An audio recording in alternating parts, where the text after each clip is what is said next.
Welcome, all you kids and squids, to our recap of the Splatoon 2 Fresh 4 Championship 2021. My name is Ninehole Grains, I'm a Splatoon commentator and a huge fan of the game, and I cannot be more excited to bring the action to you here today. Hi everybody, my name is Milana, and I'm an enthusiastic squid kid just like you. Today we're joined by two teams, Not FT Win and Starburst, two of the best teams in North America duking it out for a trophy featuring Judd and Lil Judd. Without further ado, let's take it to game number 1.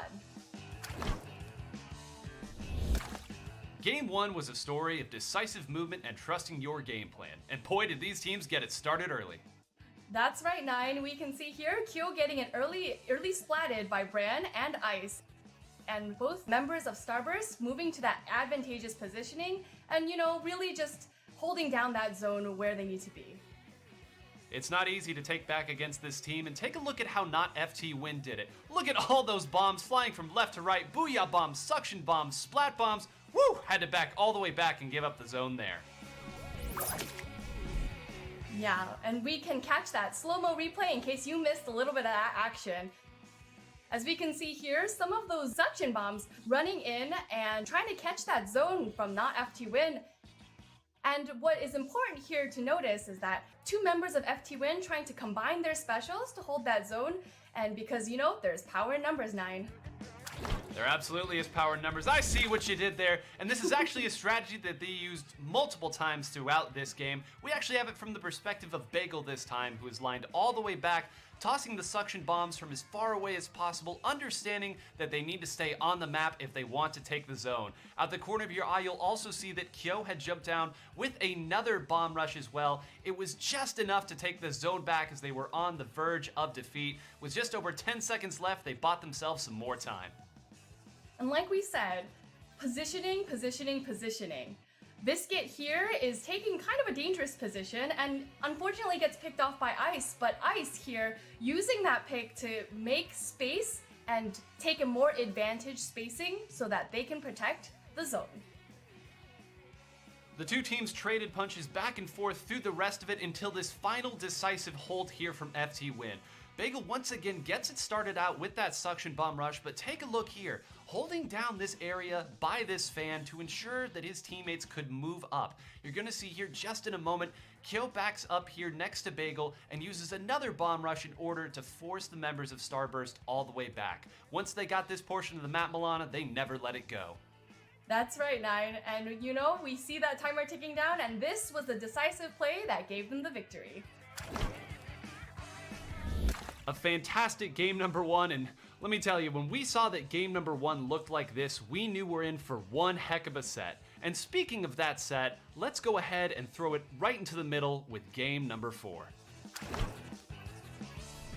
As we enter Game 4 of the Fresh 4 Championship, Not FT Win only has one more game to claim the victory. Starburst is going to have to make some big changes, so they opt to change their weapon composition to something a little longer ranged. What Starburst gained in a bit of range, they gave up in mobility. About halfway through the game, Not FT Win took advantage of a slight overextension and used that speed to swarm the members of Starburst as they went on to score big. From there, it was a hop, skip, and a jump to get a huge lead that they would hold until the game's waning seconds. And with 30 seconds left on the clock, Starburst is going to have to make some big moves to get some points on the board.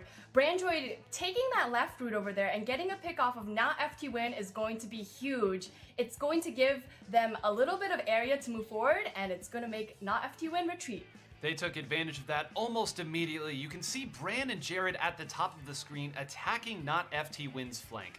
In the meantime, Ice and Brandroid wait patiently for that attack to land, and once Bran rotates back, Ice moves in with a huge score that starts the bonanza. The rest of the members swarm as quickly as they can, and an emphatic victory going the direction of Starburst. And with the end of Game 4, Starburst is finally on the board, and the momentum starts to shift in their favor. That will bring us to an exciting Game 7. Let's take a look here. We had finally arrived at Game 7, the championship point. The two rivals had treated us to another incredible set in their storied history. But it was finally time to determine a winner and for heroes to be made. Our first big play was made by Ice. Ice from Starburst surviving an unlikely 2v1 right here, and this gives Starburst the ability to push up a little bit. And Ice, taking that aggressive positioning, is able to charge their special, the Stingray. By using the Stingray, they are able to kind of produce a little bit of covering fire and take out hopefully a member or two of Not FT Win, helping that Rainmaker make its first push. Not to be outdone by his teammate, Bran went on an absolute tear this game, hitting an incredible double direct with this Inkjet and getting a second pick on Kyo from Not FT Win. This push looked like it might take the points the distance as the team moved closer and closer to getting that knockout. What Starburst wasn't anticipating was Biscuit waiting for them as they were making that push. Biscuit able to hold that defensive positioning and take a couple of members of Starburst down allows for an opening for Not FT Win to make a push. In their final desperate push, FT Win placed all their cards in the correct position. Kyo and Bagel moved up, taking out 3 members, with the last one being Brandroid. In an incredible, unlikely fight, Brandroid was able to take out all 3 members of Not FT Win, securing the victory for his team. But that was a lot of action in one go, so let's take another look at the action in slow-mo. As we can see here, 2D is holding a defensive positioning, trying to defend against Bran, getting a lot of support from their teammates, and in this one last final opportunity to make the push, unfortunately Brandroid is able to stop all 3 members of Not FT Win in one go, giving the victory to Starburst. At the end of this historic set, Starburst completed an incredible reverse sweep to earn their very first North American Championship. And 9, I for one cannot wait to see Not FT Win and Starburst duke it out on the battlefield once again. We've hoped you'd enjoyed this recap of the Splatoon 2 Fresh 4 Championship 2021. Until next time, stay fresh!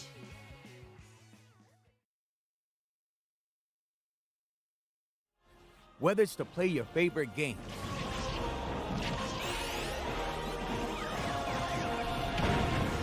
to play for school pride,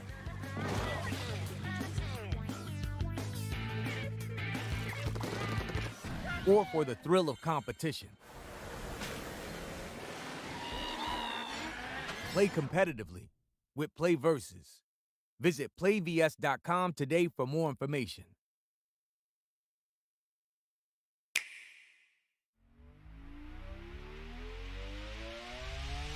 In this house, we bool. Next week. Here we go. In their house, we duel. KO. Yes! In our house, we score. That was awesome! We love teaming up. Play. And we love a little competition.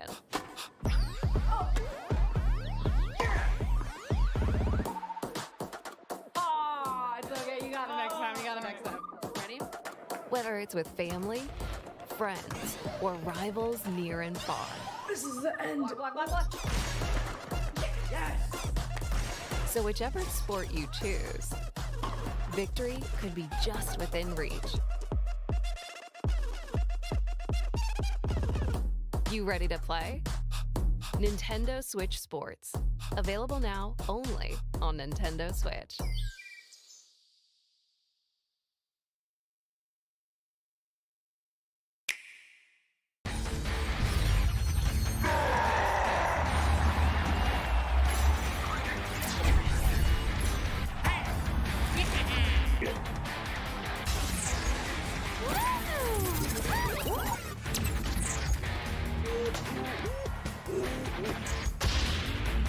Oh, baby! Ah.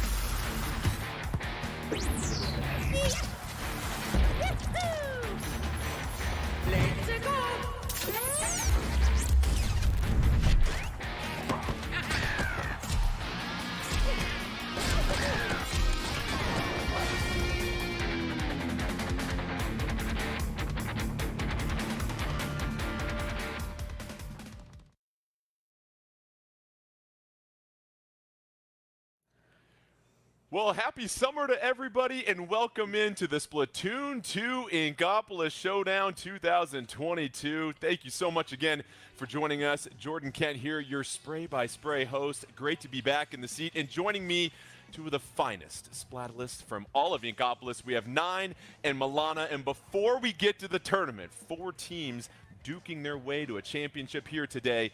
We have to talk about Splatoon 3. And Milana, let's start with you. We're about 2 months away from Splatoon 3 coming here. We've got a very deep meta in Splatoon 2 that has developed, but what are you most excited for as we get set for the next iteration of Splatoon? Well, Jordan, we all know that I am a huge coffee fan, so the instant I saw those espresso machines launching the squids onto the battlefield, man, my heart soared. Oh, I love it. And Nine, there's obviously so many intricacies that we will develop here soon when we get a chance to play Splatoon 3, but it really is going to be awesome just to see how things will develop with the next iteration here. Yeah, it's the Wild West whenever a new game's come out, and that first few months of the game where everyone's figuring out the very basics of it, nothing is really set in stone yet, and some hero can come out of nowhere to show us that we really don't know much about the game. I mean, it's going to be pandemonium. Well, before we get to Splatoon 3, we have got the Inkopolis Showdown 2022 to get to. And we've got 4 teams, as we mentioned before, that'll be facing off. Let's go ahead and take a look at the bracket for today, because some familiar faces, but also some new faces. And as we look at these teams here, Nine, give us a brief little rundown as far as what we are going to expect. Yeah, at the top half of the bracket, Cherry Limeade and Ryu here. Cherry Limeade, a team of mad scientists, as they like to call themselves, will be strategizing their way around the maps. Ryu is a team of players that a lot of competitive Splatoon fans are going to be familiar with, who've been pushing their individual weapons for about as long as this game's been on. And at the bottom half, we have really the most known commodity in the tournament, Jackpot, a team that most would consider to be certainly a top 3 team, maybe a top 2 team in North America, up against Lyrical Lemonade. And I tell you, I did my homework on this team here, watching their run through the tournament. Their sharpshooters are some of the best, and I can't wait to see what they're able to do against a top-level team like Jackpot.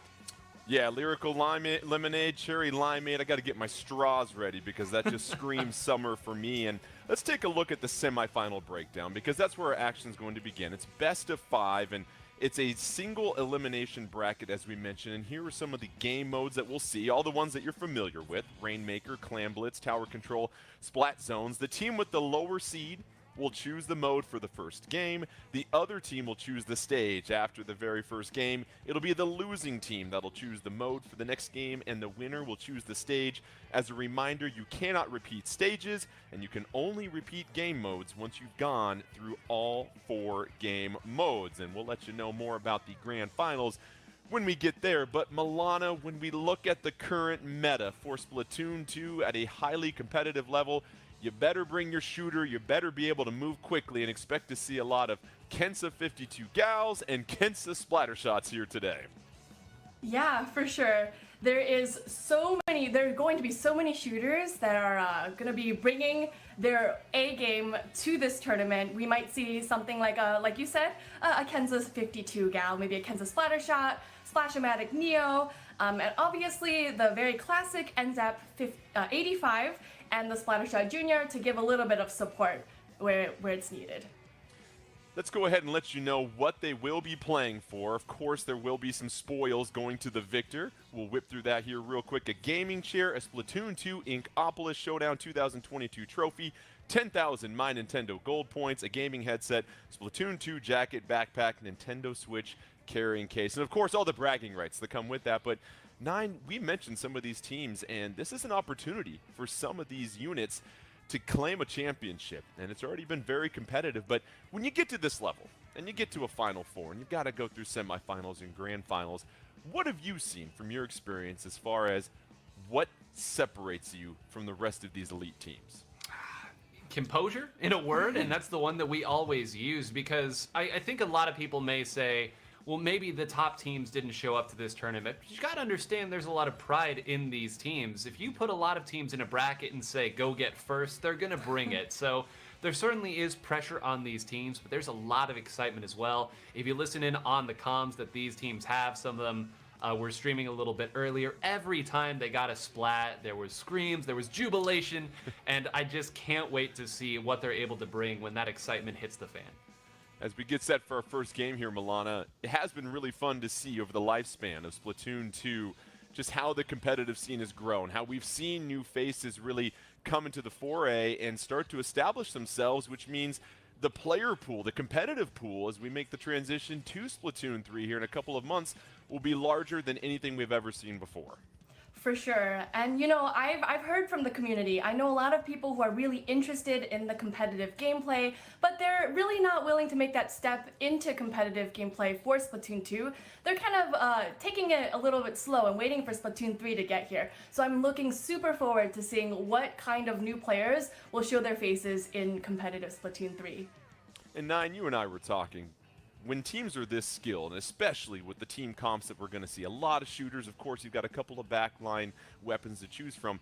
It's going to come down to those one-on-one matchups. You mentioned composure, but surely just the skill to make sure you get that numbers advantage.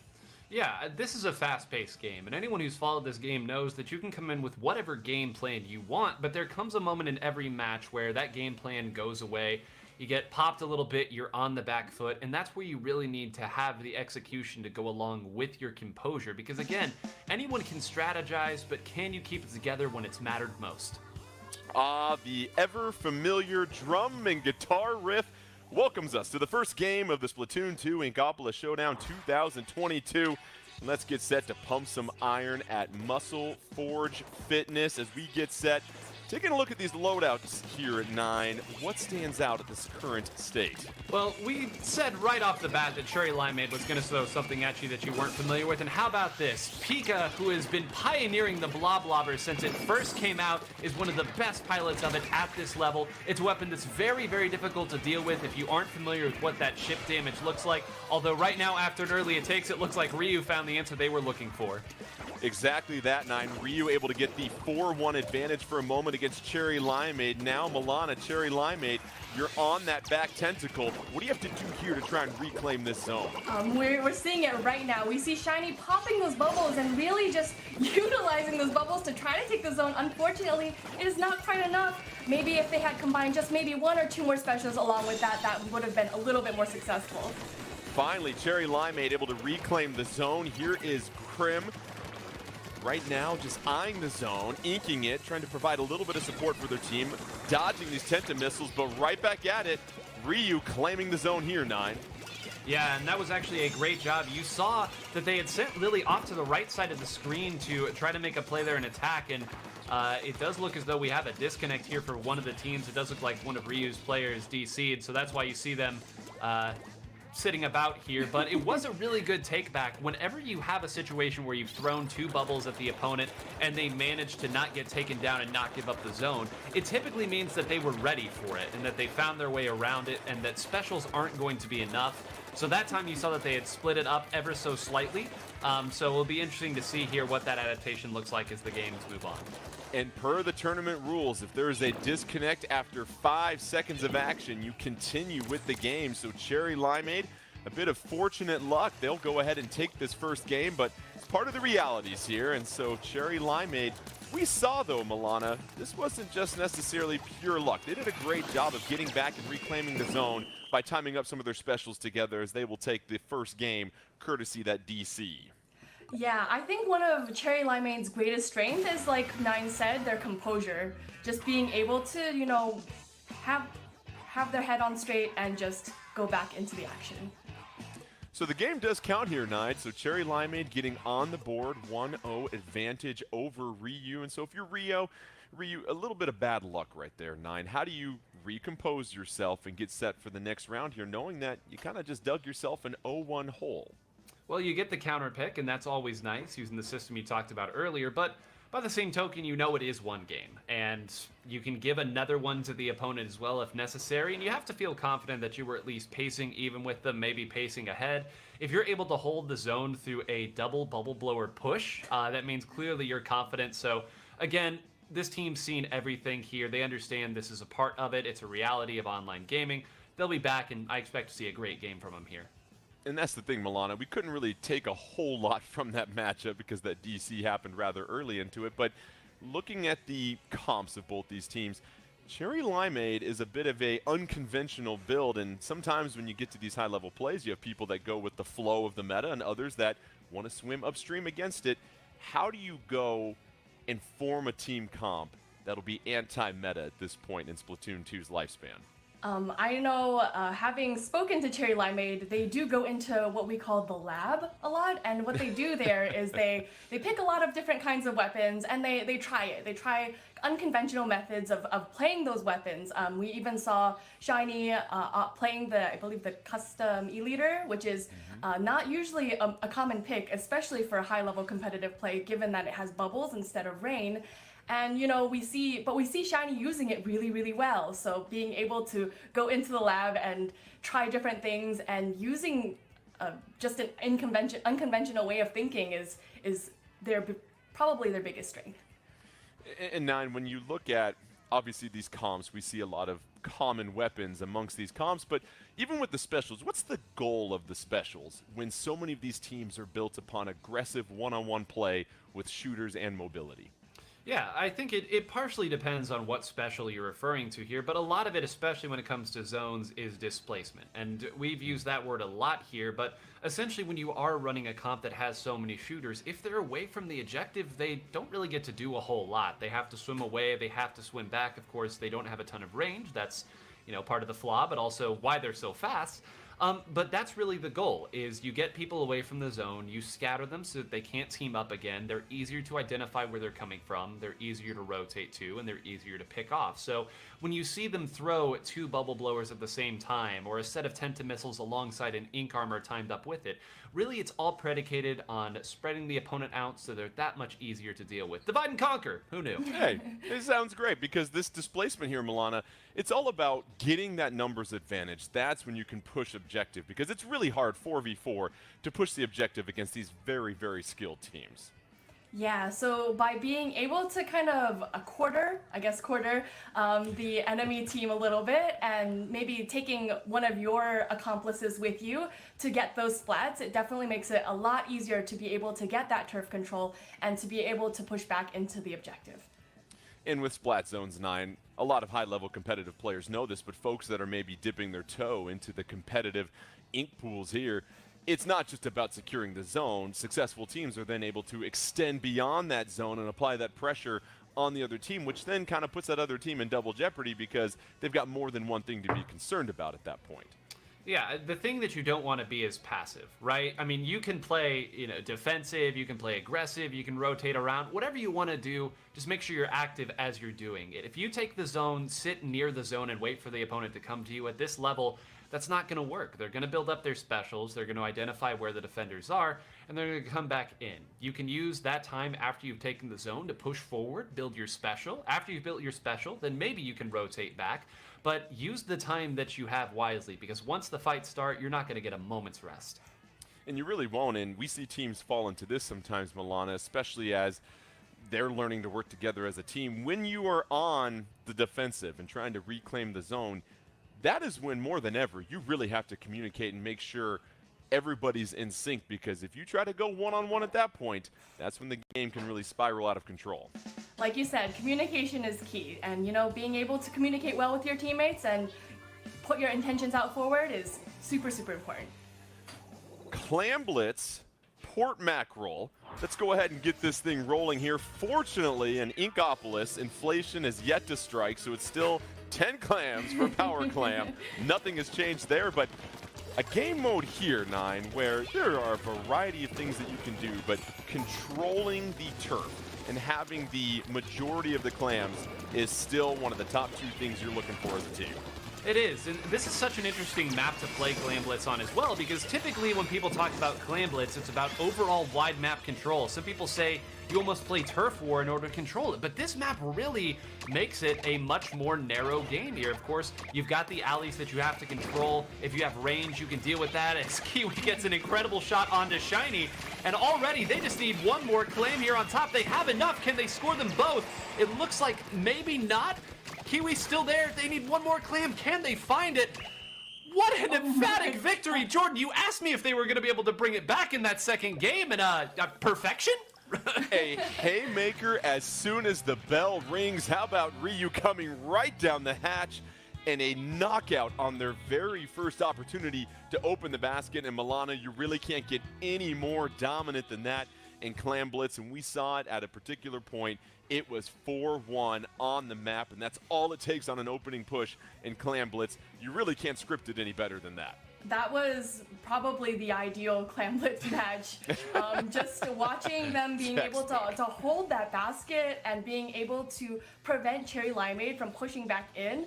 I think that's going to be maybe a tough one for Cherry Limeade to recover from.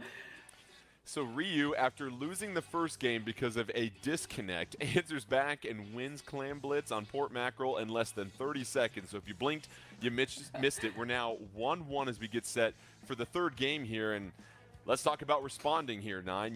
If you are Cherry Limeade, you just got blitzed, and now, no pun intended, now you're getting set to reset and get ready to go here for Game 3 when you really didn't have anything to show there in Game 2.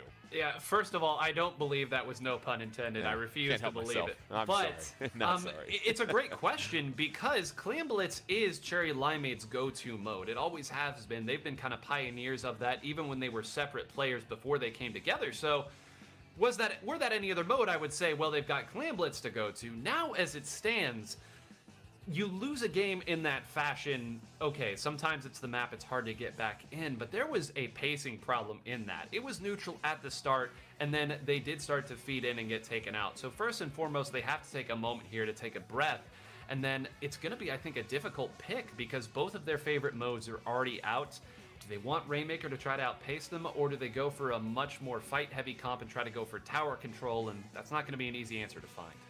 And Milana, that last game shows you just how important specials are when you are in a defensive position, because Cherry Limeade didn't even have time to build up an initial special. I think if you looked at the stats, they didn't even get one off. There's not a whole lot you can do when you're coming back from spawn and you're trying to knock the team out of your territory when they're just filling up the basket with clams. I think, in particular, Port Mackerel has a little bit of a unique problem in that there's really not that much turf as you're moving out from the spawn. So in reality, it was a little difficult for Cherry Limeade to build up those specials. So sometimes you might face a map that sometimes it's just you have to face off those 1v1s and get those picks to be able to move back into mid. So as you mentioned, Nine, it'll be tower control, Rainmaker, or potentially turf war as we get set here. But now, if you're Cherry Limeade, do you make any wholesale changes in your team comp, or do you just chop that up to, you know what? Every once in a while, even Michael Jordan has an air ball.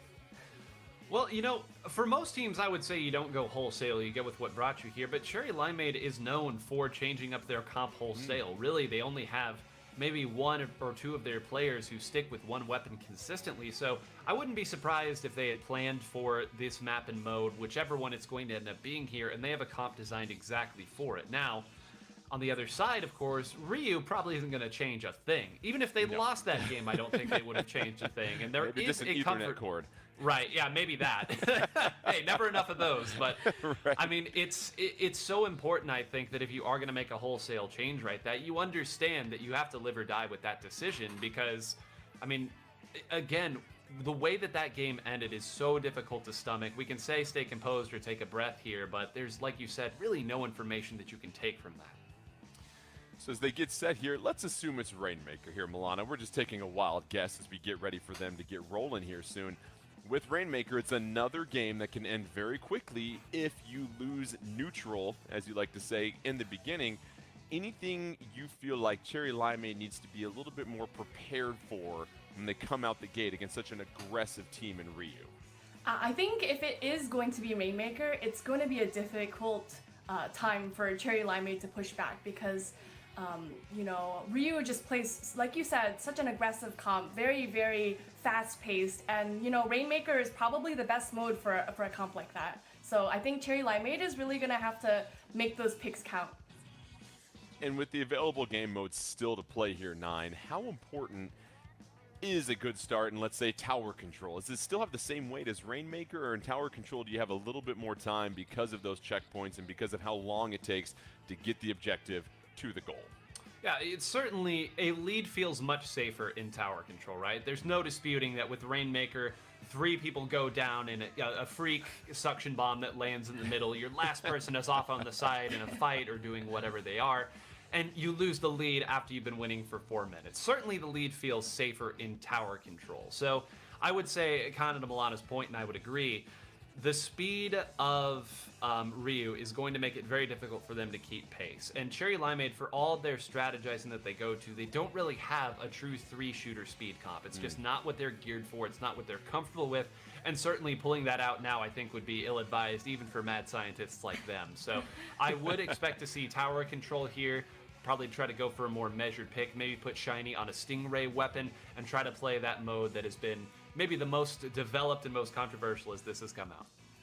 And Milana, you obviously talk to so many members in the community, and for folks, as you said earlier, that are maybe thinking about getting into competitive play, how do most of these teams form? Because we said there are some fresh faces here. How do they even get the ball rolling with starting a team and then eventually and hopefully getting to this point? You know, my biggest advice for people who are wanting to get into competitive play is to just find people that you like playing with. Because once you find people that you kind of mesh with, that you vibe with, then it really becomes a matter of being able to practice and to just work together, and you kind of build a relationship outside of being a team, just the Splatoon team also. So you know, just grab your friends, grab your partners, and just play some Splatoon. And obviously it takes a lot of practice at that point, Nine, because it's more than just putting 4 very skilled players together. It's about everybody understanding their role and playing to their strengths, I imagine. And then at that point, it's deciding what type of team you eventually want to be. Yeah, 4 skilled players will get you far. I mean, it really will. If everyone is able to do their job individually, you'll find yourself beating some strong teams. Again, when it does come time to be composed, if you're good at the game, you're good at the game. But as you start to really peak into the upper echelon here and really start to take on some of these top teams in various Splatoon majors, you'll start to notice that it feels like you're always fighting 2 of them, or always fighting 3 of them, or you take one down and suddenly 3 of them jump on top of you and you say, how is that possible? And then you start to understand what really makes people good at this game, which is the synergy, the ability to move around, the ability to understand that my teammate has moved right, so I need to move to the mid. And that's without any form of communication whatsoever. They're just so good at doing just that. And I think it's really intimidating when you come back and see that for the first time. Maps can be reused, we also want to reiterate, so we might see another map pop up here, but you have to go through all the modes once before you get a chance to repeat the game modes as well too. And it sounds like we are getting set for our 3rd game, and yes, that familiar sound once again will cue us in. And we're going back to Muscle Forge Fitness, and Nine, you called it, little tower control, and since you usually hang out on the rock climbing wall yourself, tell us a little bit more about tower control, Muscle Forge Fitness. What are we looking for? Yeah, I've actually got a great vantage point here from the top of the wall, so I can tell you here that this is one of those maps where the first checkpoint does tend to go pretty quickly here. You can see it actually just to the right of Ricky here, who's now standing basically on top of it. That one does typically go when only 1 or 2 members go down, but once that second checkpoint goes down, you have this gulch area here that almost provides its own natural coverage and can make those pushes get really far really fast. You see Ricky trying to apply a little bit of pressure on the backliner, and oh, how about the surprise from behind right there, Milana? That was a really sneaky maneuver by Ricky. Unfortunately, getting taken out by Crim, but that was a huge pick to be able to take out that backliner, and it might even prime them for a first solid push. And you see the initial tower control going to the way of Ryu. They're trying to get to that first checkpoint, slowly but surely, hanging out at 88. Here is Crim trying to get out of the muck, working their way around, dropping an ink mine. Still short of that first checkpoint, finally there for Ryu as they look to clear it. And right now, Nine, pretty even on the field, 3-3, but Ryu just solidly trying to build this lead at this point. Yeah, that was actually a nice little microcosm there that can kind of tell the story of the match. You saw that Crim was in that gulch area after getting that pick, and really for a good little period of time there was rotating back and forth, not entirely sure where to go, not entirely sure where the attack was from, and because these Gloogadoolies don't have a projectile sub, there wasn't really anything that could be done, and eventually they got picked out, and it was just maybe a little bit too hesitant, not able to find the defensive position. In Milana, we see Crim and the rest of Cherry Limeade trying to be an unwelcome welcome wagon for Ryu as they approach that second checkpoint, but Ryu doing an excellent job here, Milana, of fighting through all of these specials. Ryu is doing an awesome job holding on to that tower. Miku hopping onto that tower for a quick moment, and a lead to 13 is really nothing to scoff at. So an early advantage for Ryu. You just saw how well they handled the assault coming here from Cherry Limeade. Now 9 at this point. Ryu, are you still aggressive, or do you try to shift to more of a defensive focus? Well, when you have this type of lead, you can afford to lose 2, even 3 full-on team fights here, but as Kiwi gets an incredible shot, the very tip-top of Crim's head there, and now going again, you can see here that they just seem to have Cherry Limeade separated. There hasn't been a moment where 2 or 3 Cherry Limeade members have been able to close in on one opponent. They just haven't quite been able to keep this pace, and frankly, the comp that they're using is going to have a difficult time fighting, even if they do get in those positions. You see Kiwi anchoring the backbone of Ryu as they do a solid job of just maintaining position. Let's check in on Shiny. Shiny trying to advance a little bit forward. They're going to hop on the tower. Cherry Limeade just trying to get on the board as they slowly approach the first checkpoint, but a little bit of pressure coming here from Ryu. That's going to chase Shiny off the tower. And now, once again, Cherry Limeade, they're spread out at this point here, Milana. And like you said, power in numbers. I think at that moment, it would have been really, really great if Shiny had somebody, a teammate, just to kind of cover their back a little bit. So, you know, just we see a lot of that happening from Ryu. We need to see a little bit more of it happening from Cherry Limeade. Briefly, it was 4-2-9, so here is that opportunity for that push from Cherry Limeade. Ryu going to have to be really on point as Cherry Limeade is starting to clear the second checkpoint. Yep, and they used all of their specials to get it done here. So the push not quite done here, but finally someone does jump on the back, and I think that's the last potential tower rider here. But that was finally the moment where they actually did team up together there. You saw a couple people go ahead of the tower, and one thing that Cherry Limeade's comp is very good at is chip damage. That's what that blob is known for. You can put maybe 30 damage, 50 damage, 70 damage without even knowing that you've done it. So if you get the opponent pushed back, that's where this comp can really take advantage, and now it's going to be that much easier for them if they get another push going. And here it is, 4-2, Ryu with the advantage, and this feels like a critical moment in the game here, Milana, because with under a minute left, Cherry Limeade's going to have to use a lot of resources to regroup. Yeah, the pressure is probably mounting quite a bit for Cherry Limeade. But you see that Ryu isn't really trying to push that tower any farther than it has to go. They're doing a lot of focus on turfing and making sure that Cherry Limeade cannot make a push back into the Tower resetting to neutral, 30 seconds left. Crim, how about the pick with the inkjet? That's going to be an opportunity for Cherry Limeade to open the window here, 9. Yeah, it is, and very unfortunate for them that Meatloaf was behind. A very, very heady play by Meatloaf to understand, hey, we lost the middle of the map, but there's only 15 seconds left. If I take one of them out and then jump out, I will have done my job to take the teeth out of this attack. And now that's a lot of their specials gone already. They weren't able to get solid control of mid. This would be a miraculous push if it went the distance. And we're in overtime, but here is Meatloaf holding it down. Meatloaf, they would do anything for tower control. As Ryu gets the victory. They're now up 2-1, courtesy that initial push, and 9 really, it came down to how well Ryu was able to dominate the second half of this game. It felt like Cherry Limeade never really got a chance to make another consistent push in that final minute 30 left. Yeah, and that's why we said Cherry Limeade we thought would enjoy that type of mode, because if they did get that early lead, then the mobility advantage that Ryu had on them would be somewhat mitigated. But that certainly goes both ways. It's that much more difficult to actually get a sustained push the whole way, and Cherry Limeade did find their footing partway through the game, to their credit, but again, Ryu understood the game plan there, and that play by Meatloaf at the very end, after what was a double, Crim got that incredible shot, Meatloaf saying, okay, my team is down, let me at least take out one person here, throw my ink armor, jump back in, and that should be enough to mitigate the potential, or the losses that we sustained in that fight.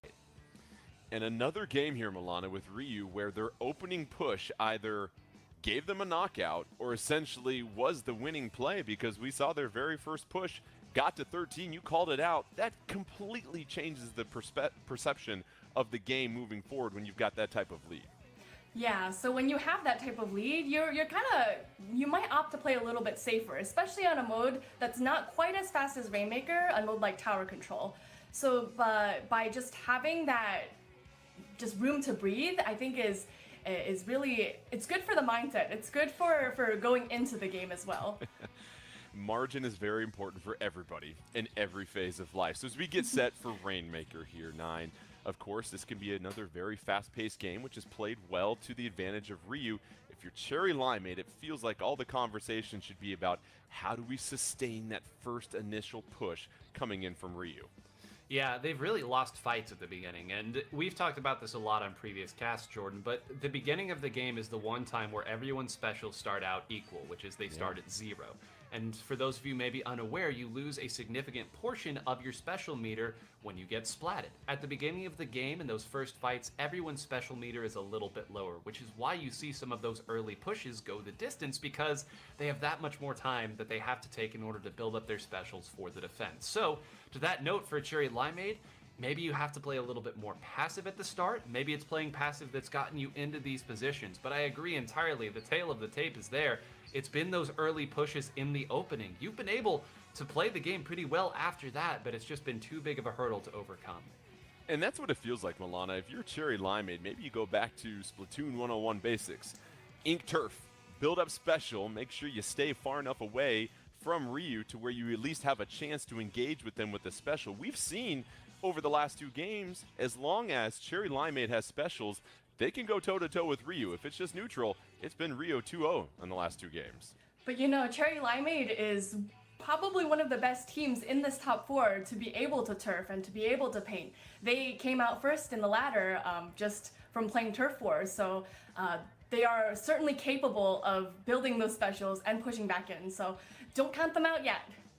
No, you really can't, and we saw again, even though there's excellent marksmanship from that Inkjet, eventually just having players in the right position and being able to take advantage of a 2-for-1 or a 1-for-2 situation, 9, that was huge, and we saw that from Meatloaf in the final 15 to 30 seconds of that last game.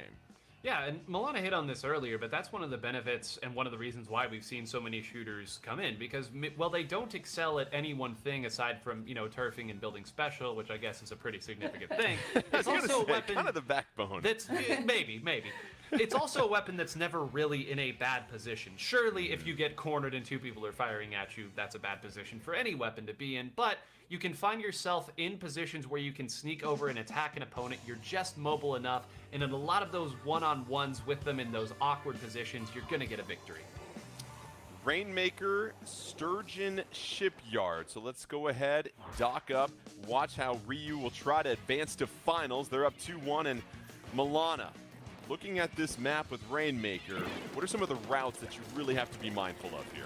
So when you're playing Rainmaker on this map, you want to be mindful.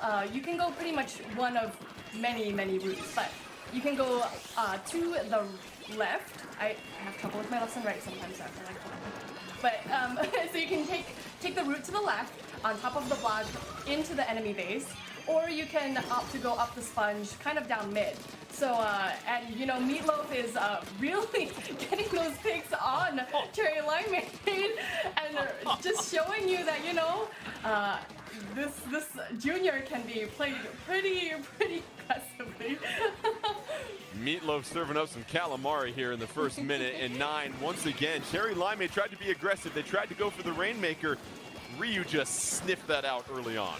Yeah, and I mean, Meatloaf going all the way around there, that flank only works if you're confident that your team can slow down the push, and I believe it was a delayed quad that ended up being there, but again, all of it was predicated on good timing and being able to push out and understanding where the opponent was coming from. So it's more of the same here, a really early push, but credit Cherry Limeade there, whether it was because they were staggered and not fully taken out, they were able to build up enough specials to slow this down, and now Shiny's in a great position to ensure that this jump isn't made without some serious gusto. And you called it out, 9. Cherry Limeade able to really balance things back out after Ryu seemed to really have the advantage. Now it's 4-3 on the field for Ryu, but Cherry Limeade has done what they haven't done in the last 2 games here, Milana, and that is get to a point where they just didn't get dominated in the early minutes. Yeah, and you know, we do love to see it. We love to see that back and forth, especially on a mode that can go as quickly as Rainmaker. Shiny kind of putting themselves in a little bit of a precarious situation right here, but you know, backing up just enough to be able to give their team support. Shiny trying to apply a little bit of pressure. Here comes that suction bomb launcher along with the Ink Storm. Here comes that coordinated push. Even though it's 3-3 on the field, this is Cherry Limeade trying to be aggressive yet again with just 240 left here, 9. Yeah, and you see immediately they turn back around, not wanting to get flanked out, but look at this. Now there's maybe too many people looking over at the left. That allowed missiles to go up. Pika's going to have an opportunity to push in here and take out one of the big defenders that is Kiwi. That's a huge pick. Can they find another one here? More damage gets another. Can they find a third? The Ink Armor just barely keeping them sustained, but they might be able to keep this going even more. You see they're not picking it up just yet, trying to wait and see if the opponents will run into them. 42, and finally, after a rough spread of 2 games, Cherry Limeade with a nice push and a nice lead. Titanic effort by Cherry Limeade down the stretch there to able to get the lead here. Now at this point, something that Cherry Limeade hasn't had to do in a couple of games here, Milana, that is play a little bit of defense because you see 2 specials ready to go for Ryu. But you know, Jordan, we saw earlier in this match that Cherry Limeade is pretty good at playing defense. They were able to slow that push down, but you know, as I'm saying that commentator's curse, they do suffer from a wipe, and this might be game for Cherry Get Limeade. the Charmin, baby. That is a 4-0 wipe to close out this, and Ryu will go ahead and move on to finals, courtesy 3-1 and 9. Just an unbelievable turn of events by Ryu down the stretch. It felt like Cherry Limeade was in full control, but you saw that develop in front of your eyes, and Ryu just clearing the way to get the easy victory. Absolutely, and as Kiwi pulled out those missiles, whenever you pull out missiles, it isn't often that as soon as you pull them out, all 4 people are in your reticle. Usually you have to look a little bit left, look a little bit right to try to see where the opponents are. If all 4 of them are right in your reticle when you first pull it out, that means one thing: they're bunched up. Really, really hard, they're bunched up, and I believe it was Pika and Lily who both went down almost immediately right next to each other. So that tells me maybe a little bit of mispositioning there. That was a quick wipe that happened, and frankly, I'm not even sure that it was that coordinated of an attack. I think once those 2 went down, it was 4-2, and the walls came tumbling down, as they say. Let's go ahead and take a look at the updated bracket as Ryu will punch their ticket to finals, and they'll get set to take on the winner of Lyrical Lemonade or Jackpot. But Ryu really winning that semifinal round in dominant fashion. They had the disconnect in the first game. That's how Cherry Limeade was aided in their 1 game. So Ryu will get a chance to sit back, relax, and see what plays out in the other semifinal. And we'll go ahead and take a moment to step aside here in just a second. But before we get to that, we'd like to let you know that Play Versus is Nintendo's official Scholastic partner for Super Smash Bros. Ultimate, Splatoon 2, and Mario Kart 8 Deluxe, where thousands of high school players will compete weekly for a championship title, and players can now earn a varsity letter by gaming with their friends. You can sign up now to learn more about the fall season at www.playversus.com. Spread the word at your school and prepare to play in the fall season for 2023. Again, that's www.playversus.com. All right, second set of semifinals coming up after the break. We'll see who will advance to take on Ryu in grand finals as we continue along in the Splatoon 2 Inkopolis Showdown 2022. Whether it's to play your favorite game,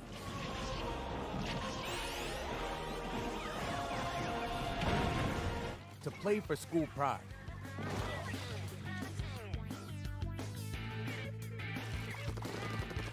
or for the thrill of competition. Play competitively with Play Versus.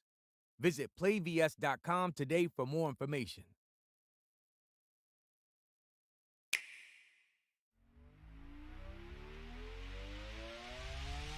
In this house, we bool. Nice to meet Here we go. In their house, we duel. KO. Yes! In our house, we score. Yo, that was awesome! We love teaming up.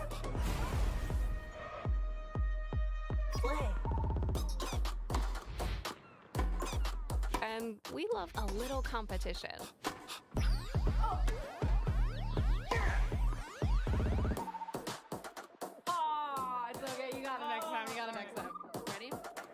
it's with family, friends, or rivals near and far.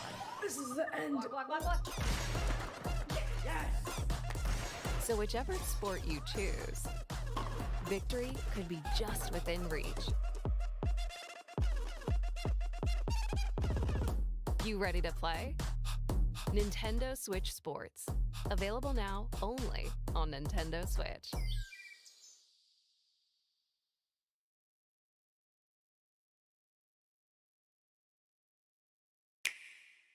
Brave warriors of Adrestia, the time has come to demonstrate the Empire's valor.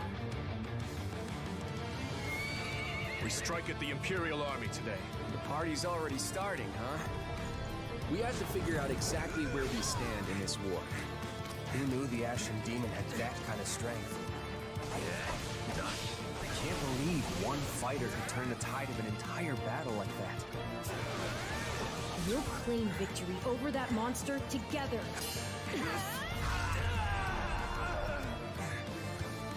I have to keep fighting.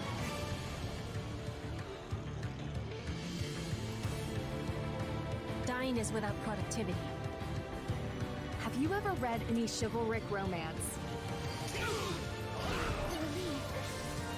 I think they're a fascinating group of people myself, but what do you make of them? Let's link up.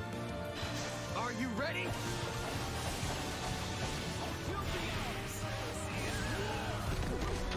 Do try to keep up. Back at you.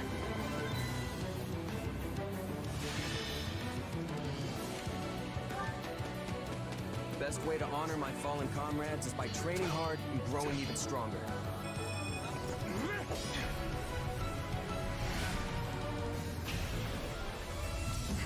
Where do these powers come from?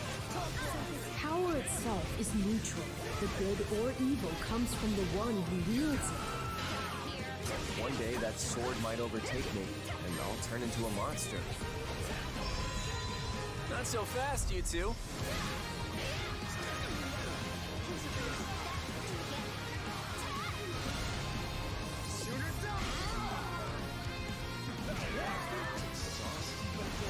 Defeating the Ashen Demon. Everything starts from there. My dear partner in destiny. Like it's something we're meant to do. I'll let my sword do the talking when I cut the Ashen Demon down.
And welcome back to the Splatoon 2 Inkopolis Showdown 2022. Jordan Kent alongside here with 9 and Milana, and we just got done with semifinal round 1.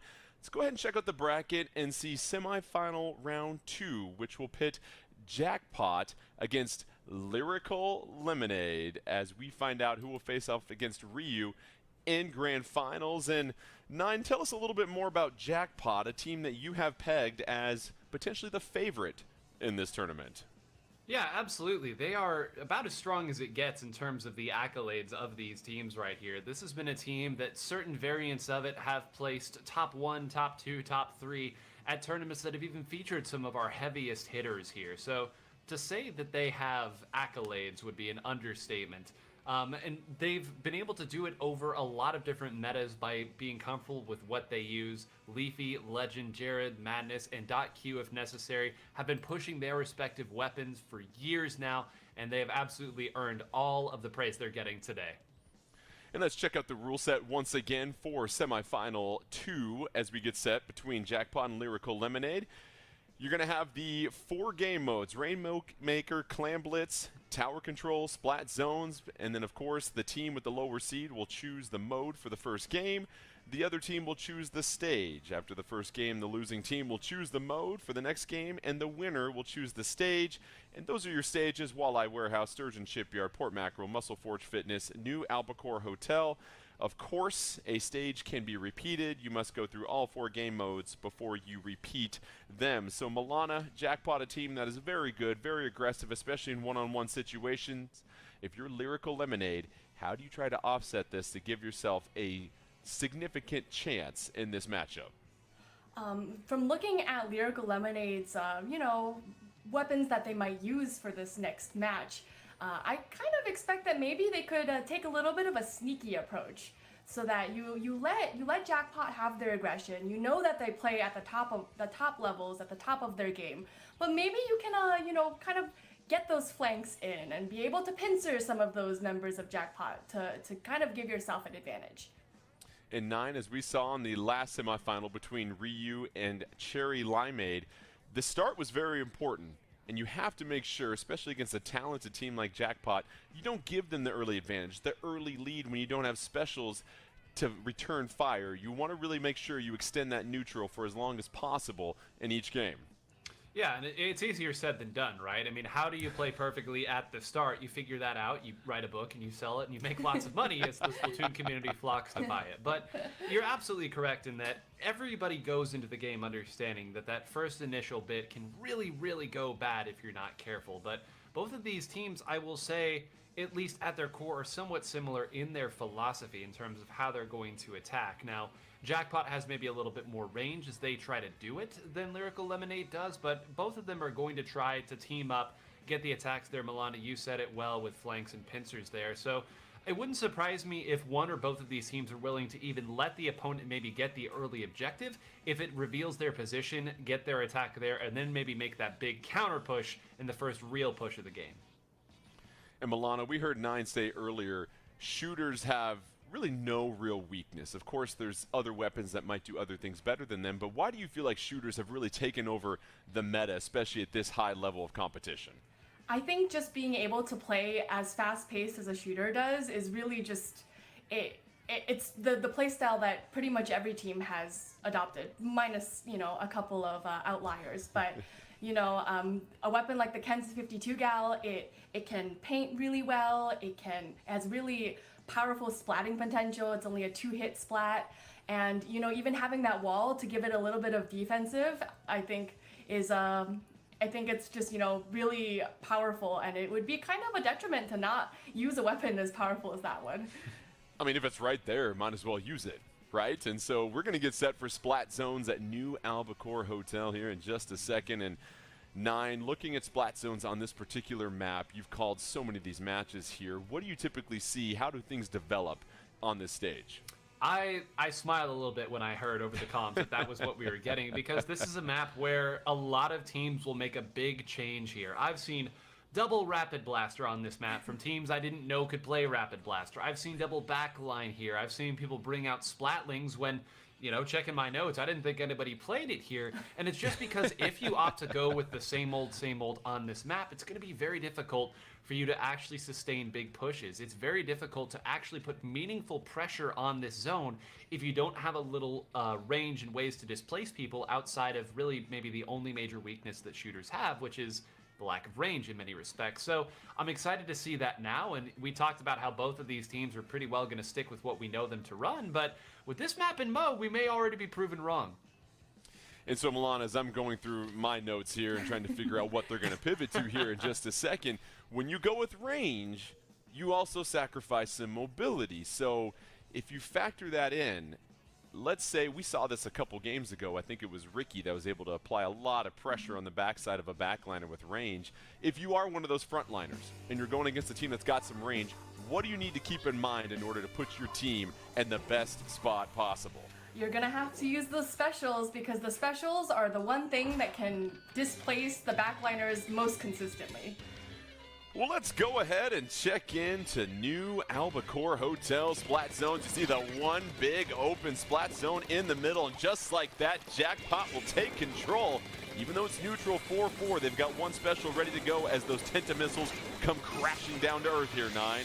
Yeah, they've come crashing down, and you can see really all four members are on one side, and this is where this can get a little bit scary on this map, because you see both teams ended up bringing a Stingray here. If you know that the opponent is over there, I think that Ray ended up getting two here, and they're going to walk right up here. There is no greater ability than knowing where your opponent is. That is incredible information.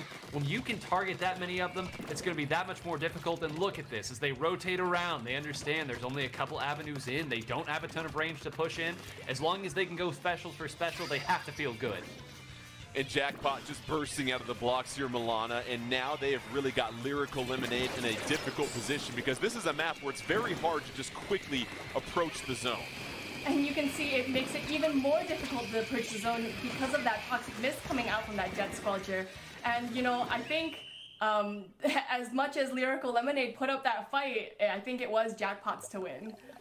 And Jackpot really just dominating that game, and I think Nine, the play of the game was clearly that Stingray getting that 2-for-1 special, and you see sometimes just a well-timed special in a critical moment in any game is all it takes, because it's very difficult, especially in Splat Zones, to recover from something like that, especially the map and all the challenges that exist in just trying to get back to the zone. Absolutely, and well-timed, but also well-placed. There was actually a Stingray that was used by Lyrical Lemonade before that mighty Stingray came out from Jackpot, but the angle it was fired at made it so that it couldn't get all the way down that main thoroughfare of the map. And when the second one came out, I believe it was Legend, not only were all four members of Lyrical Lemonade within range of it, but it was used at the exact spot that you would want a Stingray to be used. Part of it was because the missiles forced them there, but you better believe that timing and that staggering of the specials to herd everybody in one direction and then hit them with the Stingray, that's not by chance, that's not by accident. They've done it over and over again, and it's why they have all the accolades that we've been giving them. So Jackpot getting the early victory here in Game 1. They're now up 1-0, and Milana, what we saw from that is Jackpot able to really hold their water. Lyrical Lemonade tried to respond with a couple of specials that were stacking, but they got the splats when they needed to really give them that numbers advantage, and at that point it was going to be so much more difficult for Lyrical Lemonade to come together as one as they blocked him out of the zone and advanced. I think one of the unique challenges of Splat Zones on New Albacore Hotel is that it is very difficult to come back into the zone if you have a toxic mist blocking off one avenue of entry, and if you're just really struggling to make it back, you know, if you're funneled into one direction and your opponents are already there waiting for you, it becomes really, really difficult. So we're getting set for Rainmaker on Muscle Forge Fitness. Third time we've seen this map already in today's Inkopolis Showdown here, Nine, but first time we've seen it for Rainmaker. How does this impact the way you approach the other team when you know that you've got an objective like Rainmaker that can end very quickly if you get knocked back on your heels, like we've said before? Yeah, it's interesting. I think that the way these two teams are going to gear up, it's actually not going to deviate much from what their original game plan is. Certainly the fundamentals are still the same. Don't get taken out by stray bombs or a stray special. Coordinate your specials when you're trying to push and team up where you can. What I do find interesting about this map in particular, we've seen some incredible games of Rainmaker be played on Muscle Forge Fitness, is oftentimes the pushes go to the right because that's the more sustained long-term push, but it does offer some really interesting avenues for Inkjets to attack on the defensive side, for people to maybe even take the Ink Rail going left to attack rather than making the push that way. So with these two aggressive teams and very skilled, decisive attackers, I'm interested to see what they've got cooking for us today. And that's what makes Muscle Forge Fitness so interesting here, Milana. There is that level of verticality as you get closer to the goal here that you have to navigate, and that can be challenging sometime for some teams. But let's see who strikes first here between Jackpot, Lyrical Lemonade, and Milana. Anything stand out to you about these team comps at the moment? We do see that infamous 52 gal coming on the side of Lyrical Lemonade. So we talked about the power that it brings, that the splatting power, the defensive wall that it brings. So let's see if Lyrical Lemonade is able to use that to their advantage. Leafy trying to go toe-to-toe, gets a little bit of an assist there. 4-3 advantage for Jackpot. Leafy trying to get out of the yellow, makes their way forward. Quick claim of the Rainmaker, and even quicker splat, as it is now 3-0 on the field for Lyrical Lemonade here, 9, and a chance to really push. Yeah, and look at this. They already have two of their attackers advanced up. That got nasty in a hurry, and you can see the brush is actually moving from the backside. I think that time, just a little miscoordination there. You don't want your Rainmaker to be the one that's way ahead in that spot. They might be able to make at least a little more of this push happen, but it appears that, again, the coordination that we talked about here that you have to have if you're going to run an aggressive comp like this, a slight misstep was all it took for that to get diffused. You saw right there, Jackpot was able to stop the push from Lyrical Lemonade. However, it is the team of the yellow sweet drink that does have the lead at this point here, and so it's going to be Jackpot trying to make their way back into this game here. And we see Madness just being patient, already bursting that Rainmaker shield with that Inkjet ready to go. Milana, now you can provide some mobility and support if you're Madness moving from that back line. It's going to be a really tough one for Jackpot, because even before Jackpot is able to make that push happen, Lyrical Lemonade is ready to pounce on the feet of Jackpot. Goss with the Booyah Bomb. Lead still in the hands of Lyrical Lemonade, 45-86, over 3 minutes left, an eternity in Splatoon 2, so a lot can happen here at this point. Goss dropping down. You saw a member of Jackpot sharking, and just like that, they sniff out Goss. And that'll give a 4-3 advantage with 2 specials to go here, 9 for Jackpot. You know, it says so much here that this is 2 times where I thought they might have a push that went the distance here. That time they had the right specials set up, they had the right people in the right place, and again the Rainmaker went down a little early and they weren't able to get all they could out of that push.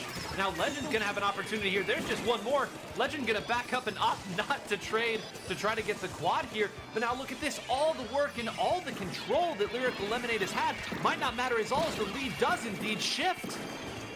And a huge push there by Jackpot. You saw the delayed triple that really paved the way. Now it's going to be Lyrical Lemonade. They'll have to make a push here. 3-4 disadvantage on the field, though, for Lyrical Lemonade. They've got 2 specials in hand, and this is where, Milana, that coordination is so important, because you aren't going to get that many more opportunities to come together for a push. It is Jackpot's game to lose, and you see Legend sharking here, kind of waiting for Lyrical Lemonade to make a push happen, but you know, having that shark right there, unfortunately getting detected by the missiles, and you know, being able to know where your opponents are is part of the reason why missiles are so strong. Oh, Goss right behind that splash wall, picks one out. Goss this time trying to make their way forward. Booyah Bomb ready to go, but snuffed out, and that is a key splat as Jackpot able to stop the push coming in from Lyrical Lemonade right there, 9. And it's just the smallest of margins. Once again, they had a really great position. They had the right people where they needed them. One of them goes down to a wayward bomb, and then they leave just enough of a gap open for Jared to run forward and trade with the Rainmaker. It's a trade you'll take every time. But again, I'm so impressed with the way Lyrical Lemonade has been able to outplay Jackpot in these neutral situations. It just hasn't paid off when the push comes to shove. Nitro hanging out behind all the traffic at this point. Launched a couple of Tenta missiles. 1 minute left. Lyrical Lemonade will have to be patient and find their opportunity. You can't rush it here, Milana, because you still have enough time to get the troops together, but this might be your last push coming up here if you are Lyrical Lemonade. We see a prime example of that numbers advantage. You know, Jackpot being able to get that splat on that member of Lyrical Lemonade. And, you know, it's really not that much time, but, you know, Rainmaker can go really, really fast.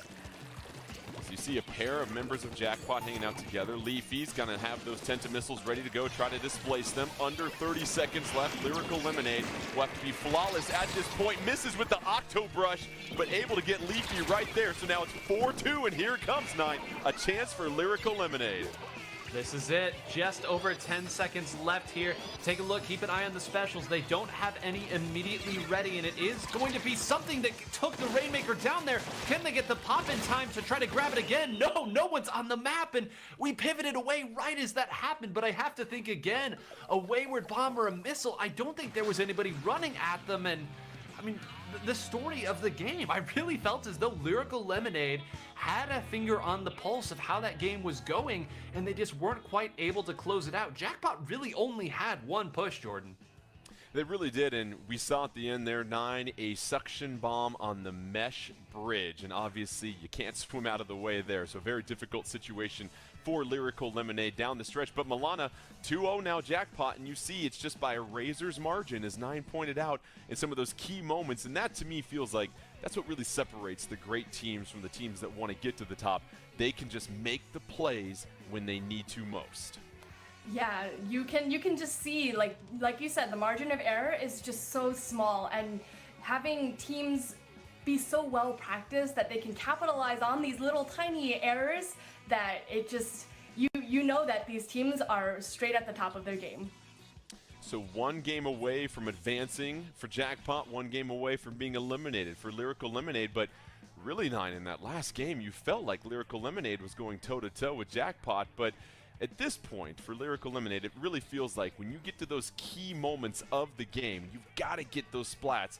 It just seems like they need to have a little bit more composure, which you talked about at the top of the show. Yeah, a little more composure, and again, we said again at the top of the show that Lyrical Lemonade's individual technical prowess was absolutely up to par here. We knew that they were going to be able to run through teams if they weren't very buttoned up on their defensive side. They just happened to run into arguably one of the top 2 or 3 teams doing it in North America right now, where, like you said, they are buttoned up and they are able to find those splats. But again, we said on New Albacore, we weren't really going to get to see the best of Lyrical Lemonade. Muscle Forge, we saw what they were capable of, and as they move on further and further into the event, I hope, really do hope that we get to see more of that.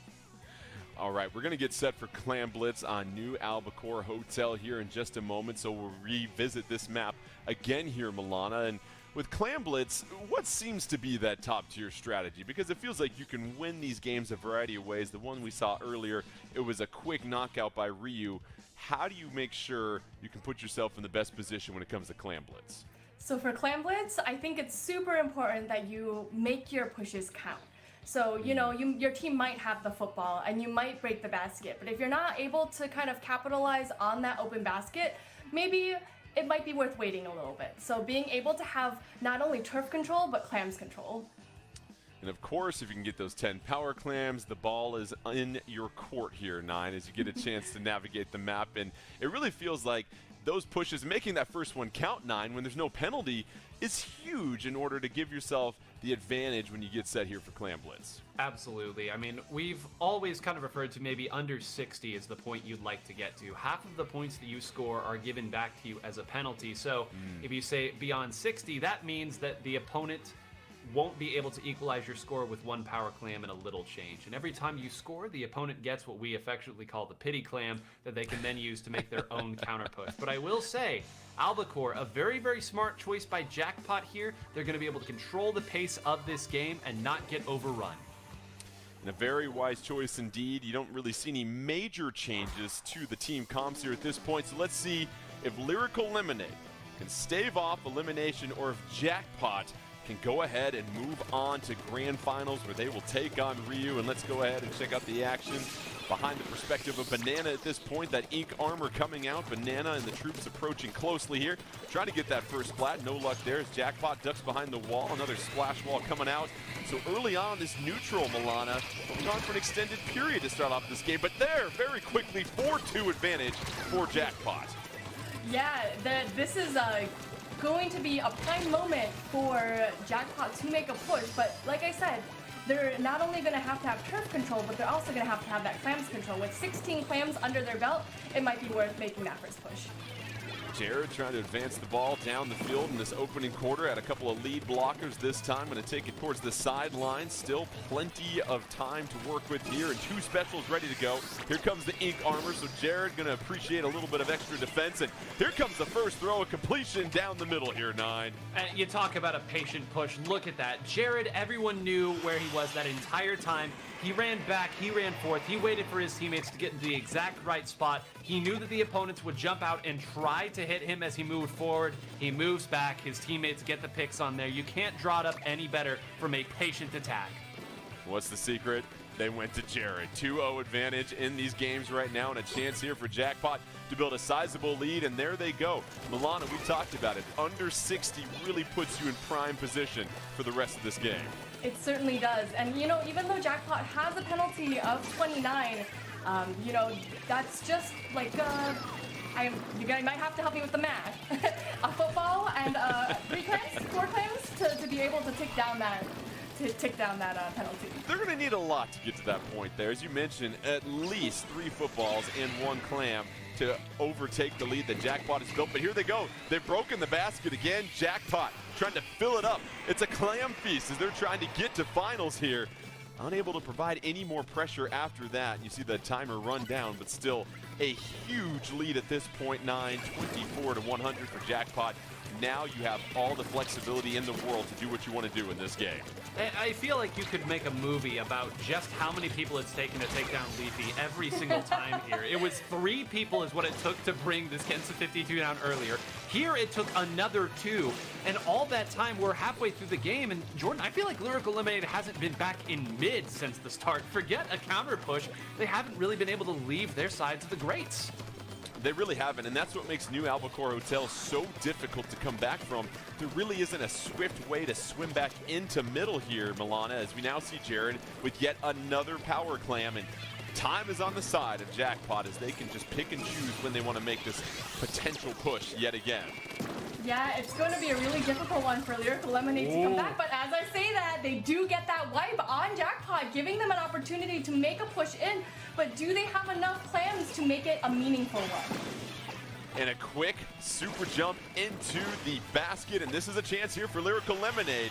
They're able to fill it up with a couple of clams. Here comes a Booyah Bomb. That'll push Madness towards that mesh gate, but it looks like Jackpot was able to keep Lyrical Lemonade out of the picture. Decent push, but still a lot of ground to make up here, 9 for Lyrical Lemonade. A lot of ground, and that's a respectable push in most scenarios here, but you can see there with that 19-point penalty, they're going to need basically an entire power clam just to start scoring again, and really it was a really kind of almost an unforced error from Jackpot that allowed that push to even start there. Jared rotated back and got it taken out, but as you see now, Leafy leading the charge and spamming this way, saying, hey, no one's even close to defending this thing. Get over here and let's get this done. Just 2 more clams will do it. Don't even have to be the power clams, but it does look like unless Leafy is able to fight through 2 members, it'll have to be for the next push. So the lead is huge, 62-4 with under 45 seconds left to go. So Lyrical Lemonade will have to have a momentous push and a little bit of luck in order to come back in this one. Jackpot just seconds away from moving on to grand finals, and they've done it because they've been able to keep Lyrical Lemonade out of mid for the majority of the game, as Jared right now just hiding under the covers, waiting to go night-night and move on to the next round here, Milana. I think what really gives Jackpot the advantage, or just constantly, is that they're always in Lyrical Lemonade's base, whether on the left side, whether on the right side, whether in mid, and it's really giving Lyrical Lemonade a really difficult time to come back into the match. You see Leafy with the trade, but it'll be too little too late as Jackpot will just go ahead and make quick work of Lyrical Lemonade. They advance 3-0 to grand finals, and I think we are starting to see why you felt this was the favorite coming into this Inkopolis showdown here, 9. This is a very balanced, very aggressive team, and especially with Leafy, the level that they are playing at, winning so many one-on-ones, makes it very difficult to get the advantage against Jackpot. It's so difficult, and we almost buried the lead there. Madness switching over to the ballpoint Splatling there just for that map. Again, for those of you who maybe didn't catch the rules at the start, the losing team does get to counterpick the mode, but the winning team gets to counterpick the map. And if you say, They don't have a backliner. We've got someone who can play an incredibly mobile backliner, pilot it well. Even if they aren't able to maybe go off and get a lot of splats, we can use that to force the enemy in the direction we want them to. It just shows that they've got versatility on top of incredible skill and on top of all the practice you could imagine.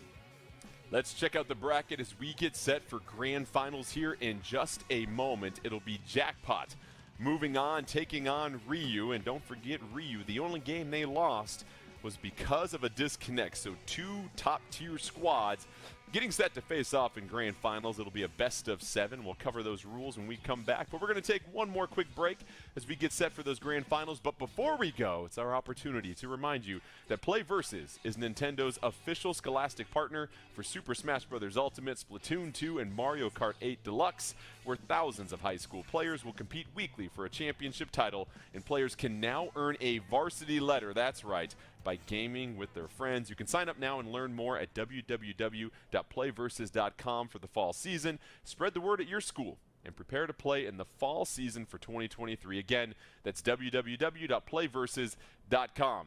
All right, when we come back, Ryu taking on Jackpot, best of 7 grand finals here in the Splatoon 2 Inkopolis Showdown 2022. We'll be right back with all the action.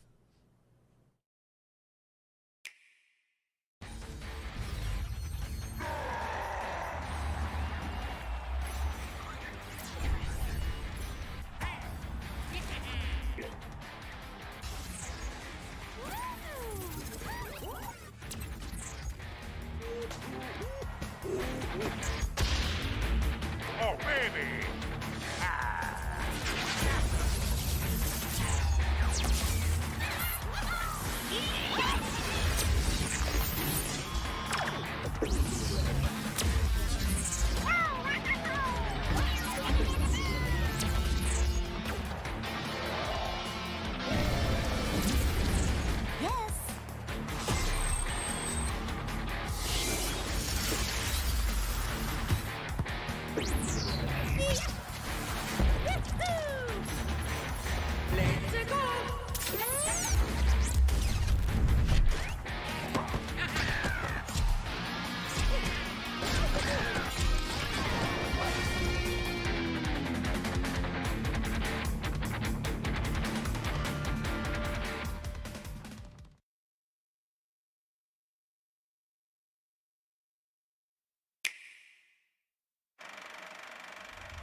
You were all talk when you left here, but you've nothing to show for it, D.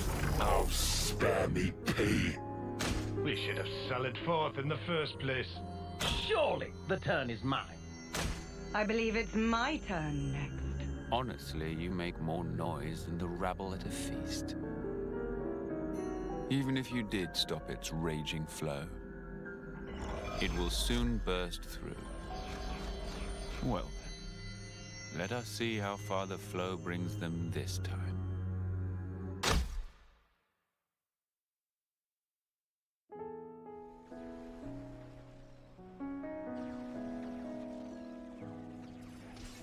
We each have a lifespan of 10 years. We call them terms. Life begins with our first term and ends at the close of our 10th. Victory! And over the course of those 10 years, we fight continually. What kind of pep talk is that? Of course we're gonna survive. I've thought about this a lot. About what I can achieve. What I'll leave behind. Then I think of tomorrow and the tremors are back. Will I see the same faces when I wake? Will I even be around to see them? Get ready! Now, the enemy is before you. Chase them to the ends of the world. Unchecked, Ouroboros will lead this world to ruin. You must be erased.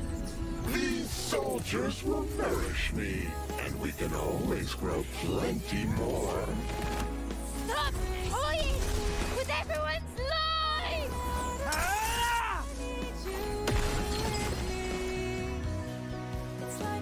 You gave us a choice. choice not to fight. And you made it true. That mark there. Late 10th term, eh? 3 months left. That about right? 3 more months. And then I'll be gone from this world. How many of you are getting made an example of and hopes rested this time? The lost numbers are attacking! We have good reason to meet with them, to bring peace, and to set the world to rights. But take a look around. Think about how many lives it's cost. Annihilator has started moving! This is bad, Noah. Now I want to live and learn. So don't give up yet. This'll buy you some extra time. Use it. Stop this! I don't want any of your time! If the world holds our lives back, I will end it! These are our lives here! They're not some toys you can just play with!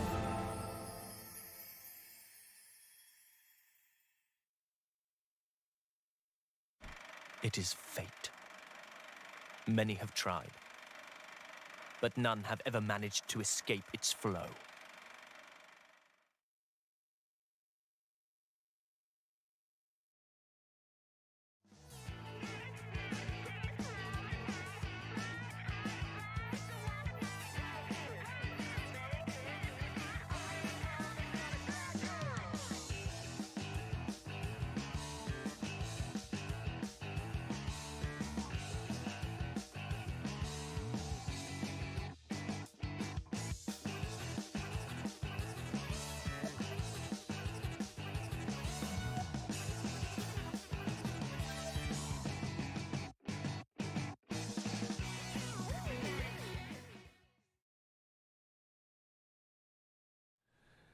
And welcome back to the Splatoon 2 Inkopolis Showdown 2022. Jordan Kent here kicking it with Milana and 9 as we are getting set for Grand Finals. Let's go ahead and check out the bracket as Ryu will be facing off against Jackpot. Both these teams breezed through semifinals, and now 2 top-tier teams will duke it out for all the hardware, gifts, prizes, bragging rights, and everything else that comes with winning this tournament. And let's check out the rules here for Grand Finals. A bit of a change compared to what we saw in semifinals.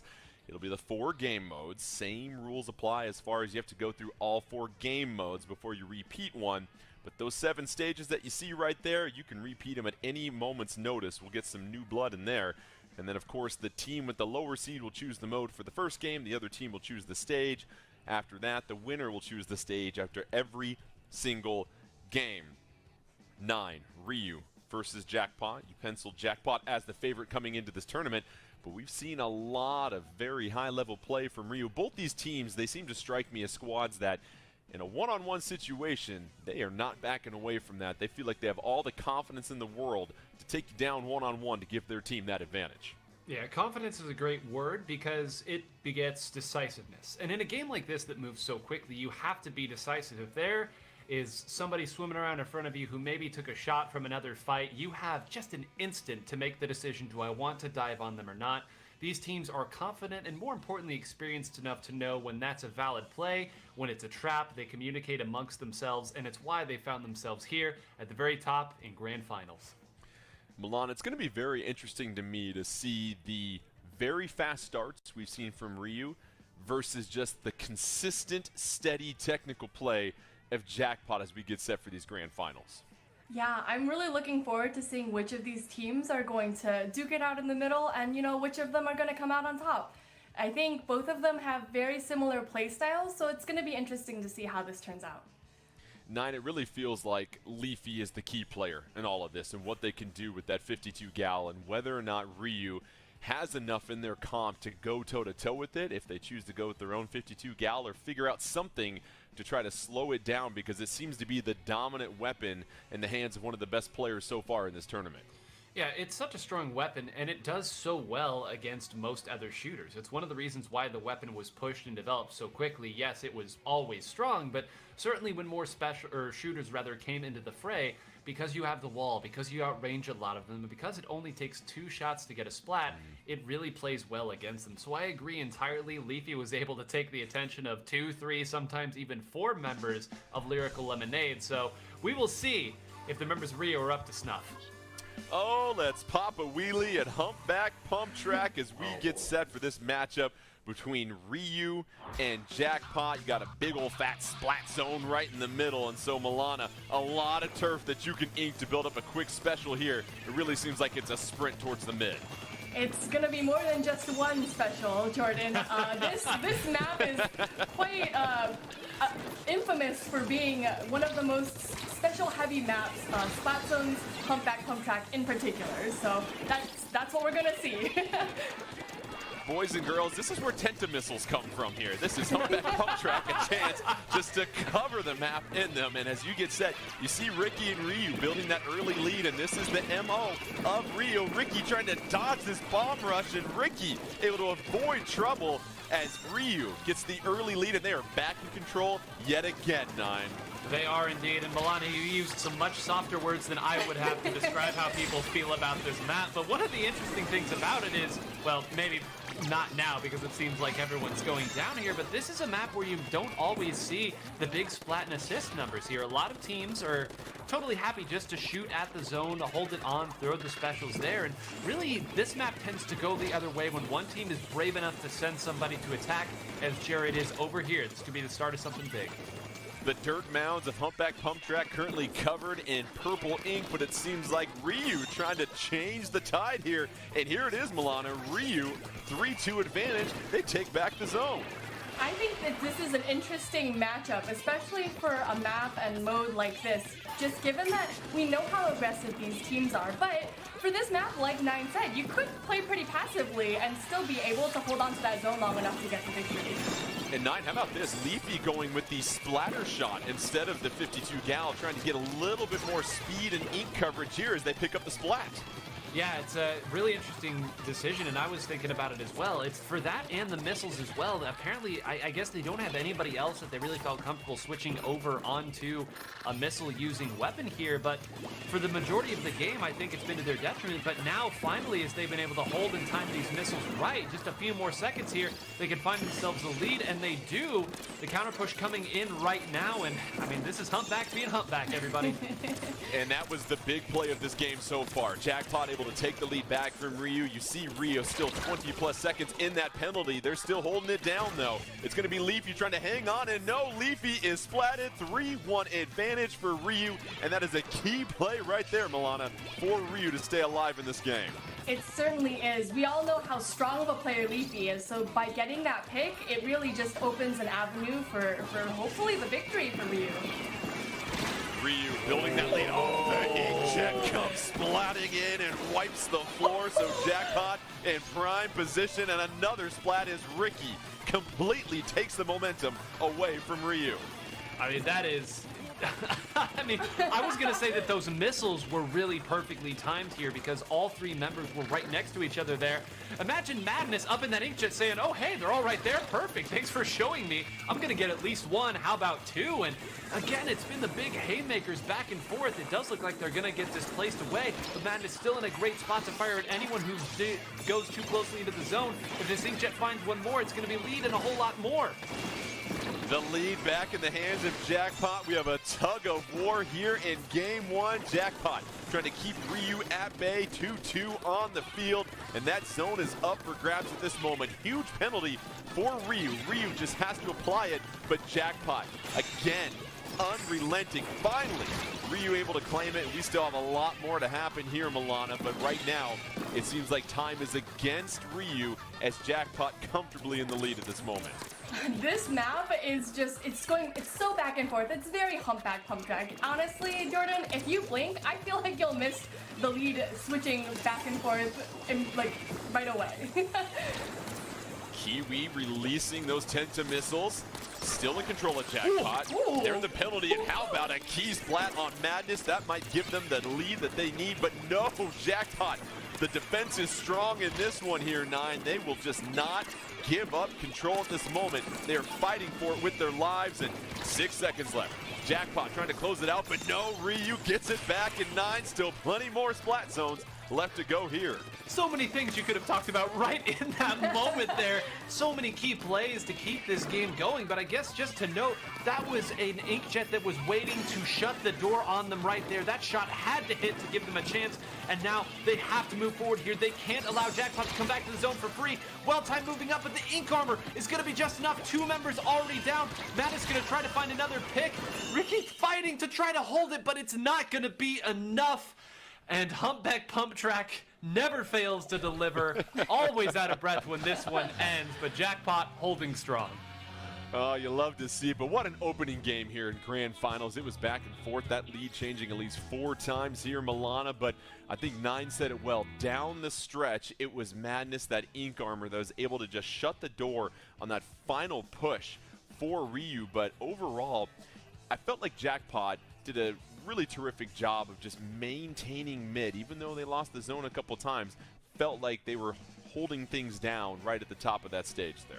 I think for a map mode like this, it's a little bit difficult to kind of process what's going on, given that each of the maps are just so fast. So we know we saw a lot of aggression, a lot of picks coming out on the side of Leafy. I remember seeing Leafy using the missiles and kind of like doing like a back and forth to see where exactly the enemy teammates were, and to be able to communicate with that with their team, I think is invaluable. So Jackpot picking up the first game, and Nine, if this is any indication of what we're going to see for Grand Finals, hold on to your ink tanks because we got a lot more action coming here. But to your point, it really feels like whoever's going to win these Grand Finals, they're just going to end up making more of those critical plays at those big moments, and they could go either way. It's really just, hey, is your aim correct here? Was your timing perfect, as we mentioned, taking out that Inkjet at the perfect moment? Yeah, there are so many scenarios where you don't really get to appreciate how important they were to the overall story of the game until you really go back and look at it here. That splat, again, was on the Inkjet. Madness's Inkjet was the one that allowed the game to continue. But then later on, Madness coming back in, had the Ink Armor, and on that Nautilus, a weapon that's very strong against shooter comps as well, ended up being what swung it back the other way. So both of those moments can kind of get lost in the ether of what was an incredible whole 5-minute game, almost to overtime as well. So many critical moments there. It's so difficult to catch them all, but these players are going to have to find a way to do it. Milana, coming up next, we have Clam Blitz, Inkblot Art Academy. What do you typically see here on this particular map? Because with Clam Blitz, we've seen it before, coordinated pushes, making sure that the pushes really count when you get them. But with Inkblot Art Academy, we know so much happens in mid, and it's very difficult to get into the other team's side of the map without really using a lot of resources. I think it's definitely one of the most unique Clam Blitz maps out there. There are pretty much 2 direct routes into the enemy platform where the basket is. We have the platform on right, and then we have the ramp on left. So it really becomes crucial to be able to kind of watch both of those areas of entry in order to prevent those pushes from happening. And we saw with Jackpot, they really do like to go for that big push here, Nine, and then they do a really nice job of just keeping you discombobulated and making sure you don't get a chance to really rally back. They do a really nice job of pushing you back into the zone. So if you're Ryu, how do you make sure that if you do fall behind early on, you're able to get back into this game? Yeah, I mean, you stick to the fundamentals. Clearly that game, there were coin flip scenarios where we could see Ryu up 1-0 here. I will say the one thing that is going to be very difficult for them with the comps that they've been running is if Leafy ends up going back to that 52 gal, and if Madness elects to stay on that Nautilus, those are 2 weapons that are very, very difficult for a single or even 2 shooters to deal with at that time. So they're really going to have to be decisive about how they move through to attack, but more importantly, they're going to have to pick their spots well and move up through that. And Milana, how do teams go about deciding who's going to play quarterback? Who gets the power clam? Do you really want to make sure you have it designated to a particular player, or is it first come, first serve? I think because when you're holding the power clam, it designates your position to the enemy team. Usually people who play a little bit farther back opt to hold on to that power clam, or maybe the players might not even build the power clam until they're right on the platform underneath the basket. Clam Blitz, Inkblot Art Academy, as we go ahead and approach the canvas here, looking at this team comp here, Nine. I don't see a Kensa 52 for the 2nd consecutive game. This is a very interesting decision by Leafy to go with the splatter shot and the Tenta missiles yet again. Yeah, I mean, if you don't think that the K-52 is the strongest weapon in the game, you probably think it's because this weapon exists here. It can do everything. I'm sorry, we saw missiles like, what, 10 seconds ago, and now we're seeing them again here. And one of the reasons Inkblot is such an interesting map for Clan Blitz here is there are so many ways to attack the opponent's defense from mid. There aren't a whole lot of other maps where that is really doable, and certainly the missiles make it that much easier. So neither team has been able to get a basket open at this point. Real back and forth as they try to take care of business with neutral. You see 8 clams have been claimed by both sides. Still plenty of currency on the field at this moment. And Milana, here's an opportunity here. You have a little bit of bunching here for Ryu, not necessarily the positioning you want at this moment. Definitely. We mentioned it in some of the earlier matches that if you're bunching together with your teammates and that missile comes in, you might accidentally share your missiles with your teammates, and that can never turn out well for you or your teammates. Interesting note here, Nine. You saw Ryu sort of back on their side of the map. They've used 2 specials to stave off that push from Jackpot, but now it's 4-2 on the field for Ryu. Here's maybe finally an opening in this game for a team to make some noise. Yeah, a great job of them backing up and almost baiting Madness to attack there. It was indeed them going all the way back and using some specials, but because of that, they were actually able to get 2 down and get themselves back into middle. 2 down might not be enough for you to start a push, but it is enough to get a little bit of control, and sometimes that's all you need, although as I say that, 2 of them go down as well. Nobody on the board yet. It feels like a game of chess where no one has lost a pawn at the moment. We're at the 3-minute mark and still tied at 100 apiece. Here comes Legend. Legend trying to get behind the defense, able to sneak it in and gets the first score for Jackpot. And you saw 2 quick power clams, and now here comes the party.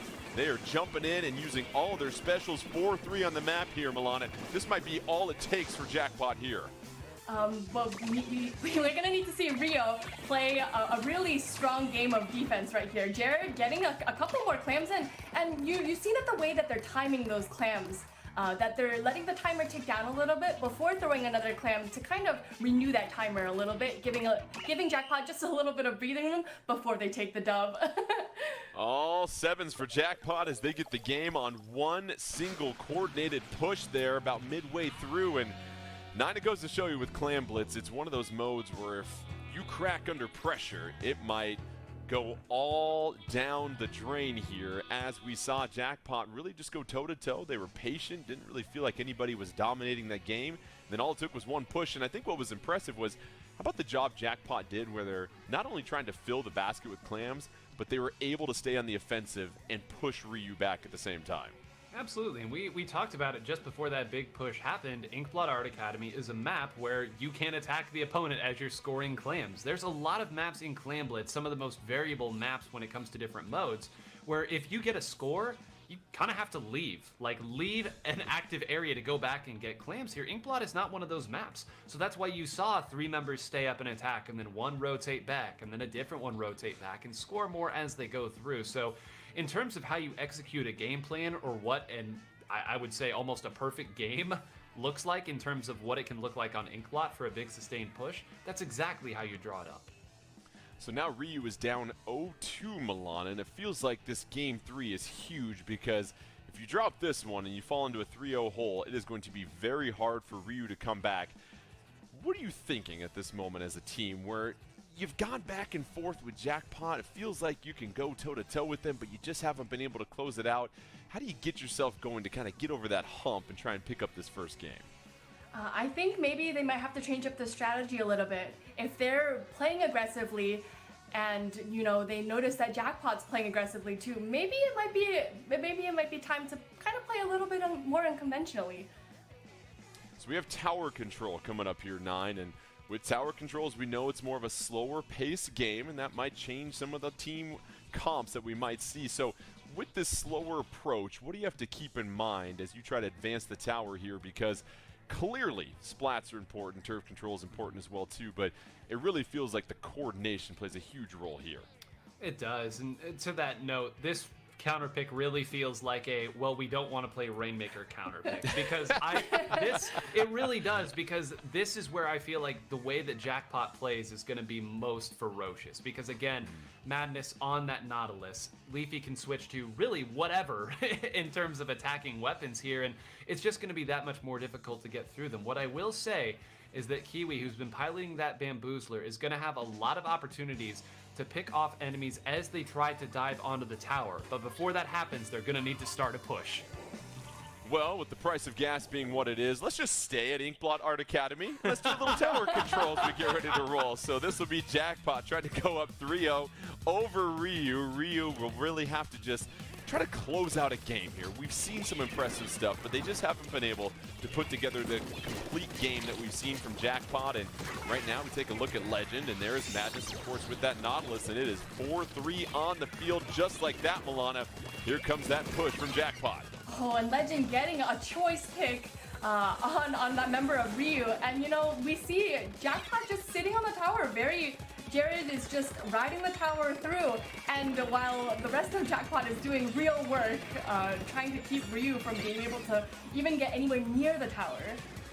And you see Legend and Leafy right now, just a pair of bullies at this moment here, 9. They are really pushing Ryu back towards the spawn, and Ryu just trying to do whatever they can. Not even an opportunity here, 9, to really build up a special as they get going, as we thankfully see a Booyah Bomb and a chance for Ryu to counterpunch. Yeah, they might at least get their breath, but I hope everybody watching this right now takes note of what started this all. There was one very choice pick, as Milana put it, on the bottom side of the map there, and then immediately Legend and Madness moved up together onto the opponent's flat, got picks there, and that was enough for them to get this big sustained push. But it was so decisive, there was no hesitation, they knew where the defense was from, and all of this is because they made that choice.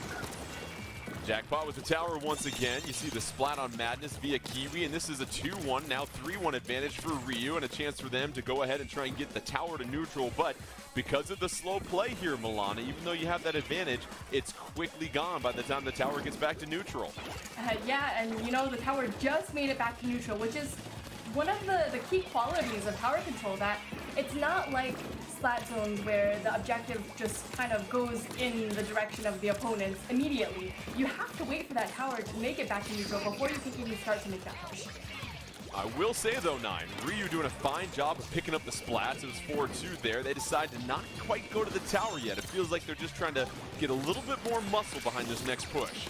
Yeah, and you saw right there, they had somebody pushed up ahead, but maybe stuck in that fight with Madness a little long. That was their K52, and they really needed that to be able to be the vanguard for the push to start. Instead, you can see they're kind of stuck in this spot. There's specials coming out here, there's bombs, and now that Jared on that support weapon, the NZAP 85 is rushed into the middle here. That typically is when the push slows down or stops altogether.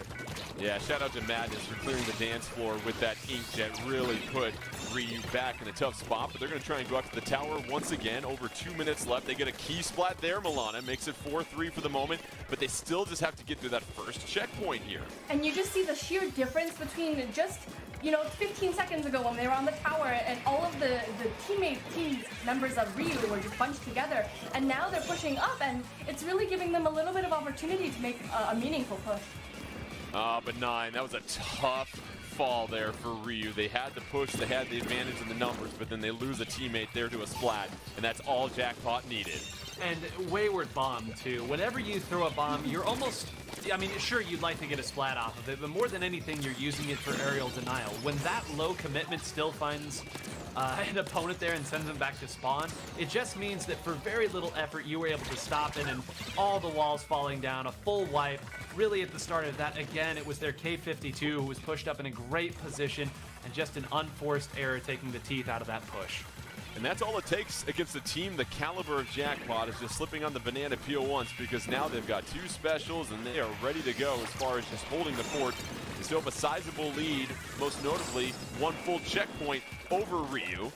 But with a minute left, both teams with... Now it's an advantage for Jackpot though, 3-2, and at this point, Milana, if you're Ryu, you're gonna have to play perfect to try and close out this game.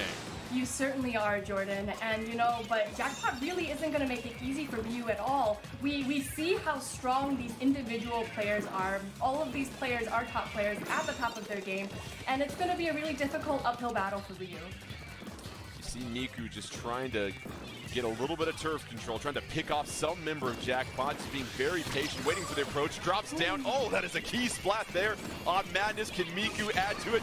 Booyah bomb ready to go. How about Miku here, 9, paving the way for a potential comeback? Yeah, this was huge. You said they had to play perfect, and right there, Miku got both of those shots almost immediately onto Madness. All the other while, though, Leafy saying, hey, I can do cool things too, and that's going to slow it down ever so slightly. That might have given the rest of the members of Jackpot enough time to get back to mid. It does look like one of them jumped on the tower. Jared was sharking there to try to maybe take this one through, but they do have all 4 members up here. They've got their ink armor up. They're going to get a chance to make a push one more time. And you see the splat there. It's now 3-3 Jackpot. All they have to do is just get back on that tower or stop, and they'll get a chance. Meatloaf just trying to stay alive. Meatloaf cooking still. Moving to the left. Meatloaf trying to avoid the Nautilus, but that will do it as Jackpot able to play defense when they needed it the most. And Jackpot here, Milana, a dominant 3-0 lead here in Grand Finals, just 1 game away from claiming the championship. And I think we saw it right there. This is a team that is so talented, Milana. You can't afford the slips and the goof-ups. We saw that once, and you saw the result of that. I mean, we talked about Jackpot at the very beginning of this tournament, that this is one of the top teams in North America, that they're constantly placing first, second, third in local tournaments and online tournaments. And, you know, we see this expertise demonstrated so greatly in this tournament. So here we go. We get set for what will eventually be Rainmaker here, 9. We just don't know the map at this point, but really Jackpot, I mean, these are the type of leads when you get to Grand Finals 3-0 that can really just be debilitating for your opponent. And it's tough because with Ryu, we've seen them go back and forth with Jackpot. It's just Jackpot, top to bottom, start to finish of every single game, they just don't give you much ground, and they don't beat themselves. And not giving much ground, I think, is actually very apt, too, because one of the other things that I hope all of you kids and squids watching here will note is there were 16 Tenta missiles that Ryu fired that game. And yet, every time they got fired, Jackpot backed up a little bit, but not so much that they gave too much space. And that's really how you learn at the higher levels to play around this. You don't give up everything just to survive the Tenta missiles. You nudge a little bit to the left, then you come back right to hold the position, and you understand what positions you have to hold on to even as you're moving away from the Tenta missile. So that's a very fundamental aspect of this game. And a lot of times as you see these strong teams play, it really is the fundamentals pushed all the way to the limit. So we'll have Rainmaker coming up in Mako Mart, and this combination here, Milana, what really strikes you about it? I think that, you know, like in most Rainmaker maps, there's 2 distinct paths to be able to push the Rainmaker. Most teams opt to take it on top of that block on left and then push back that way. However, if a team gets a wipe and being able to push it right is definitely an option open. Yeah, you try to go through the express checkout here, 9, but it really feels like with how well Jackpot plays and how consistent they are, it feels like for Ryu, maybe your best opportunity is that opening push when Jackpot doesn't have the support of specials. But to counteract that, you pointed it out, 9, Jackpot, they were building specials immediately before that first engagement in neutral here early on in these games. Yeah, and on Rainmaker, it's all the more important there to not make the wrong move in those key moments at the start of the game. What that wrong move is, I can't tell you. The game hasn't happened yet, but it really is, again, You're supposed to know this, 9, well, right? Okay, we can't let people know that the script has already been written, Jordan. You're letting it slip, but I agree entirely. And furthermore, I think on this map, once again, it is going to play into the strengths that Jackpot has here. And I know we keep saying the name Madness, but again, when you are using a short-range shooter-heavy comp, that Nautilus is the weapon that you're going to have to come up with an answer for, and it seems like every game that it's been present, there's just been a moment where it was too much for them to deal with. And that's a good point because, Milana, we made a lot of noise about Leafy and the splatter shot and going with the 52 gal. It really has been the Nautilus with Madness that seems to just be the difference maker for Jackpot, and now you get a chance to see it on display again, potentially, at Mako Mart. This map is actually, I would say it's pretty good for an inkjet because there are those levels and you are able to use those levels to your advantage. And, you know, I think Inkjet is not a super popular special when it comes to competitive play. However, Madness does an incredible job with it.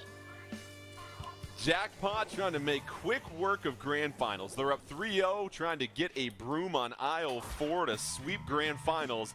But Ryu, they have shown resolve. They have shown that they can play with Jackpot. Can they put it all together and try and get on the board here to extend these Grand Finals? And before I could even get a breath out, there's a special 10 seconds, 9. Oh, wow, tens of missiles. Who'd have thunk it? But what do you know? immediately here, piling on the right side. I'm actually a very un-Jackpot move there to try to make that, showing their hand a little early. Maybe they feel like they can find a way back out and slow this down without too much getting too bad too quickly. But pretty great start here from Ryu. We said you can't let anything bad happen in the opening here, and they were able to at least get that going. But as I say that, oh my goodness, everything. Clean up. Nothing left to clean. Full wipe. Oh, goodness. So the huge wipe right there. Jackpot paves the way for them. They've got the Rainmaker pushing at 52. Madness with the Inkjet. You know what they can do with that. They're just pushing Ryu back to spawn. However, that Rainmaker is still out there, so Ryu doing a fine job of surviving that onslaught. See that Splat Bomb unable to get Madness. Madness moving out of the way, still using that Nautilus, and there is the definition of why you use it, 9. Double Splat for Madness. That'll pave the way for Jackpot.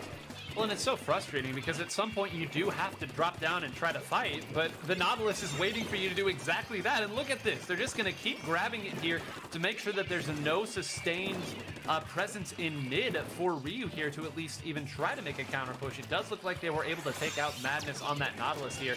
So with this path that Ricky's taking to mid, there should be an opportunity to at least have it. But no, someone was behind them the entire time to once again slow it down. And again, we keep saying it, Jordan, that's going to give Jackpot enough time to get back to mid. It is, but that's a key splat by Ryu. They've got a special ready to go. Ricky's still hanging on to that suction bomb launcher. Hasn't deployed it yet. Dodges the hammer, picks up another assist. It is time, Ryu, they're threatening. They're trying to push the Rainmaker. It's 4-2. Here's their opportunity. The door might be open, but the Rainmaker has to get popped yet again, and that'll slow them down just enough, Milana. How about Jackpot able to stuff that push? We always say that Rainmaker is kind of a battle against the clock, that if you have the lead, it's your job to make sure that the clock ticks down as much as it can while you're still in the lead. And you know, I say this, and Jackpot is just not letting that Rainmaker go back to mid, and it's really giving Ryu a difficult time to kind of make it back. And Jackpot 9, no problem trying to overextend. You saw them applying pressure deep into the zone of Ryu, but at this point, bit of a neutral area. Pick up the splat there for Jackpot. A little trade at that moment, 3-3, and this is where Ryu, we've seen him lose these games here, 9, at these moments, because it just seems like the pressure from Jackpot is too much, but here's the opportunity, 4-2.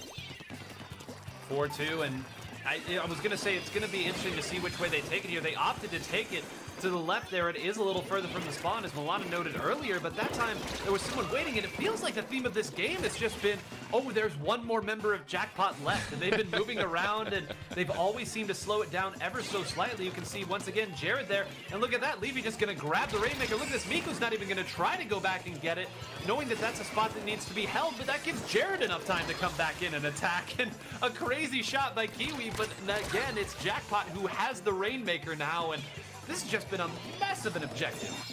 It really has. And Milana, what you're seeing from Jackpot, they almost are keeping a member behind the backliner of Ryu so they can spawn in. And there you go. There you go. Coming from behind, a hammer to the backside by Legend. And Legend and this Jackpot team, Milana, they have no problem camping out in the spawn of Ryu. I think what's really helping Jackpot's playstyle is I think they're just trying to be as much of a nuisance to Ryu as possible. You really couldn't have planned that hammer any more comedically than just that moment. But just being able to have a little bit of just having a player up and kind of making Ryu wonder, hey, where is that last player of Jackpot? Are we free to push? Is this safe? And you know, having that thought in the back of your mind really affects it's going to affect how they play. Kiwi with a key pick. Here's an opportunity. Rainmaker, though, gets back to neutral on 9. This is what it is. They're getting the 3-1s. They're getting the 4-2s. Ryu is, but they can't do much about it.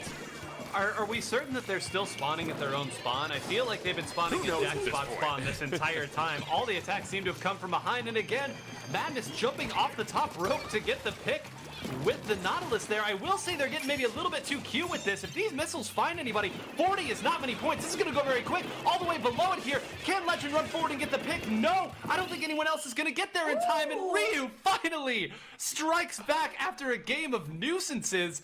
In the comms, they must be saying, finally, seriously, we actually got to make a push, and it was all they needed.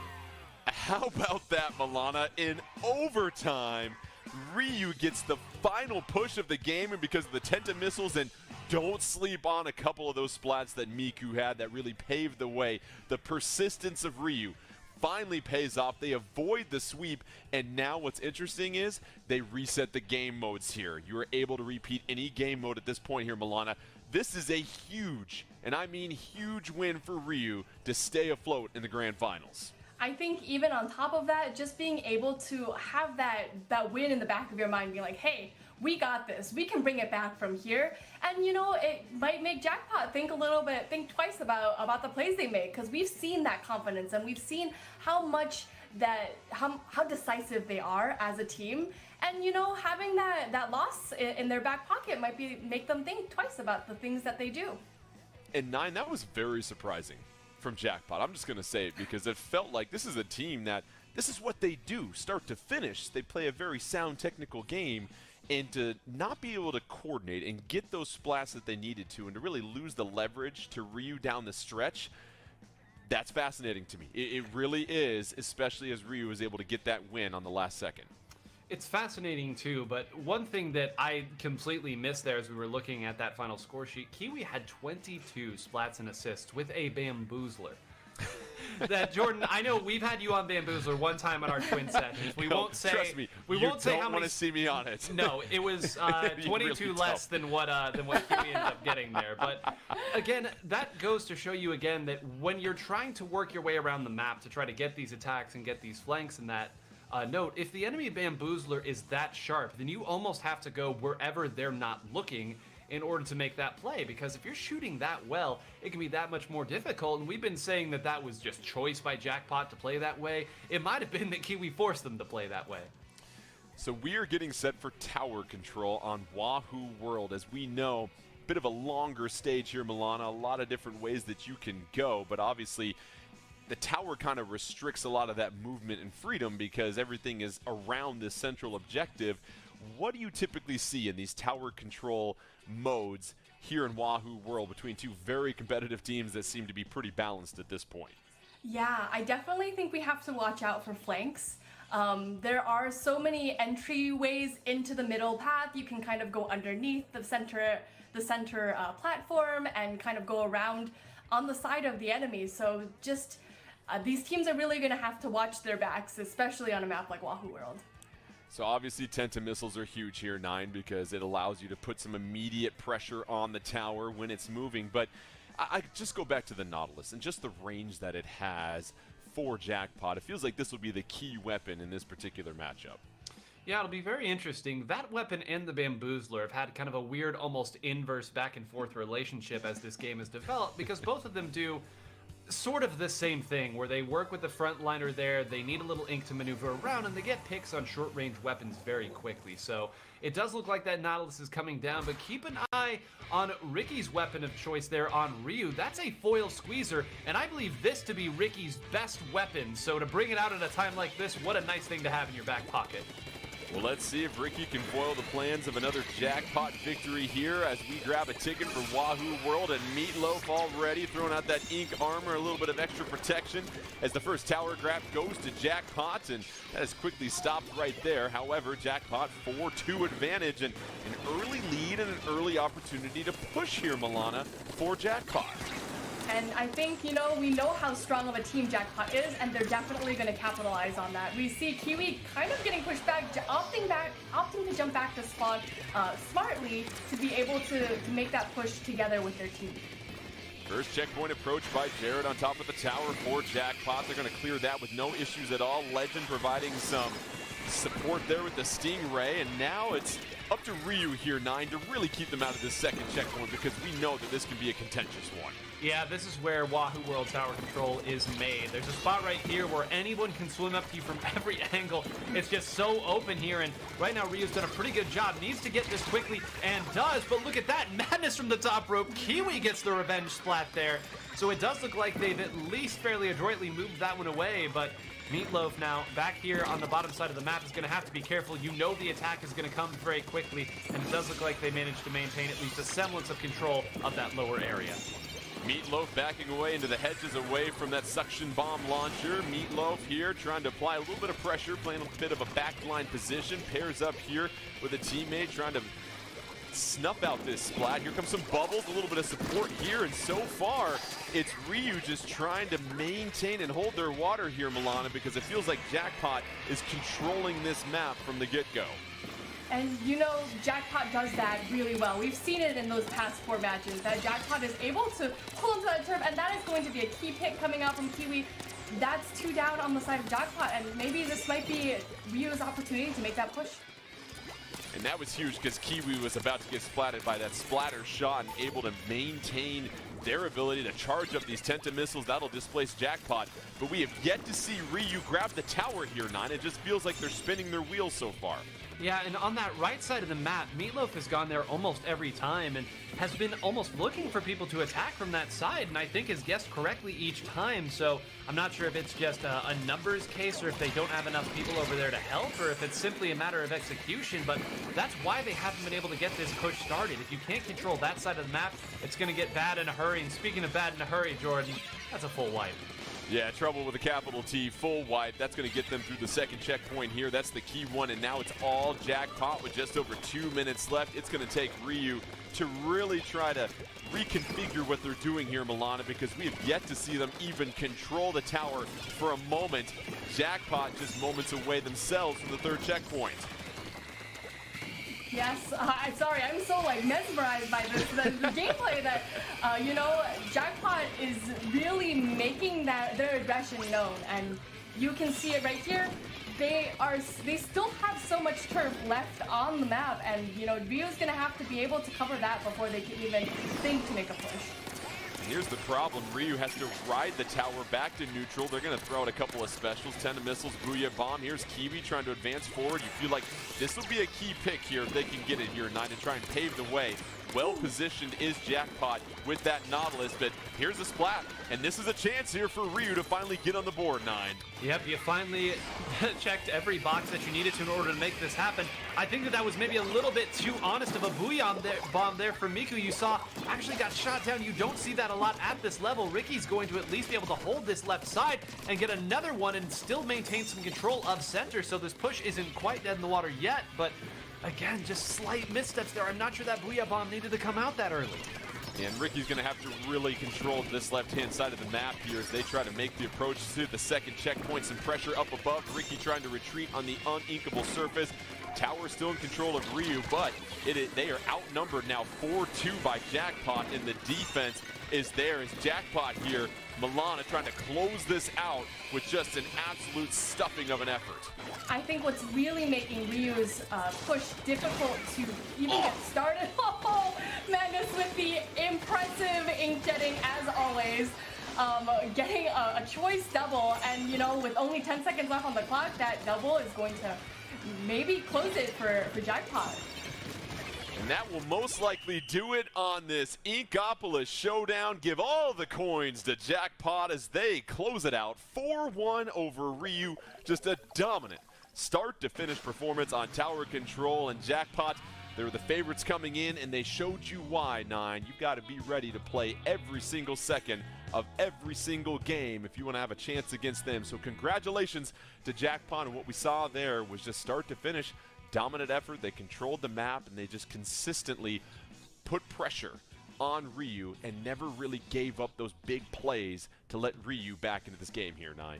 Absolutely, and at a fundamental level too, they understood the parts of the map that they simply couldn't give up. We said a little bit earlier in the game that one of the reasons that Ryu couldn't get a big push going is because the right side of the map, where the opponent can simply go up and attack you, there was always somebody there to defend it, to make sure that they couldn't get that push started from that end. Really, the bulk of that game was a long, extended jackpot push. So you talk about, again, like you said, Jordan, from start to finish, solid control, and they lived up to the billing. Congratulations to Jackpot. This was well earned. Let's check out the final look at the bracket here as we reward Jackpot with all the spoils. They take care of business against Ryu 4-1. Just a very impressive showing. They end up winning all of their games 7-1 for this entire tournament. But big shout out, of course, to Cherry Limeade, Lyrical Lemonade, and Ryu for a lot of fun today. And I go back to this, Milana. It's great to see some fresh faces here at the competitive scene, especially at this level here in Splatoon 2. Gets you even more excited for Splatoon 3, which is just about 2 months away around the corner here. And I think it's especially unique because we saw such a diversity of team comps. We saw such a diversity of players. And, you know, I only expect this to be even more diverse coming into Splatoon 3. Well, that'll do it for the Splatoon 2 Inkopolis Showdown 2022. But don't forget, we're coming back next week with the second round of action here. But before we go, we want to remind you, as always, make sure that you take advantage of Play Versus. It's Nintendo's official Scholastic partner for Super Smash Bros. Ultimate, Splatoon 2, and Mario Kart 8 Deluxe, where thousands of high school players will compete weekly for a championship title, and players can now earn a varsity letter for their school by gaming with their friends. You can sign up now to learn more about the fall season at www.playversus.com. Spread the word at your school and prepare to play in the fall season for 2023. Again, that's www.playversus.com. 9, Milana, it was a thrill hopping on here and calling this action with you. Big thanks to you, and of course, big thanks to our production department for putting on just a terrific show, and the teams and the players, of course, for making this another wonderful tournament. Don't forget to check out Play Versus for all of your Nintendo competitive action. From all of us here, thanks again for joining us, and we'll see you next week.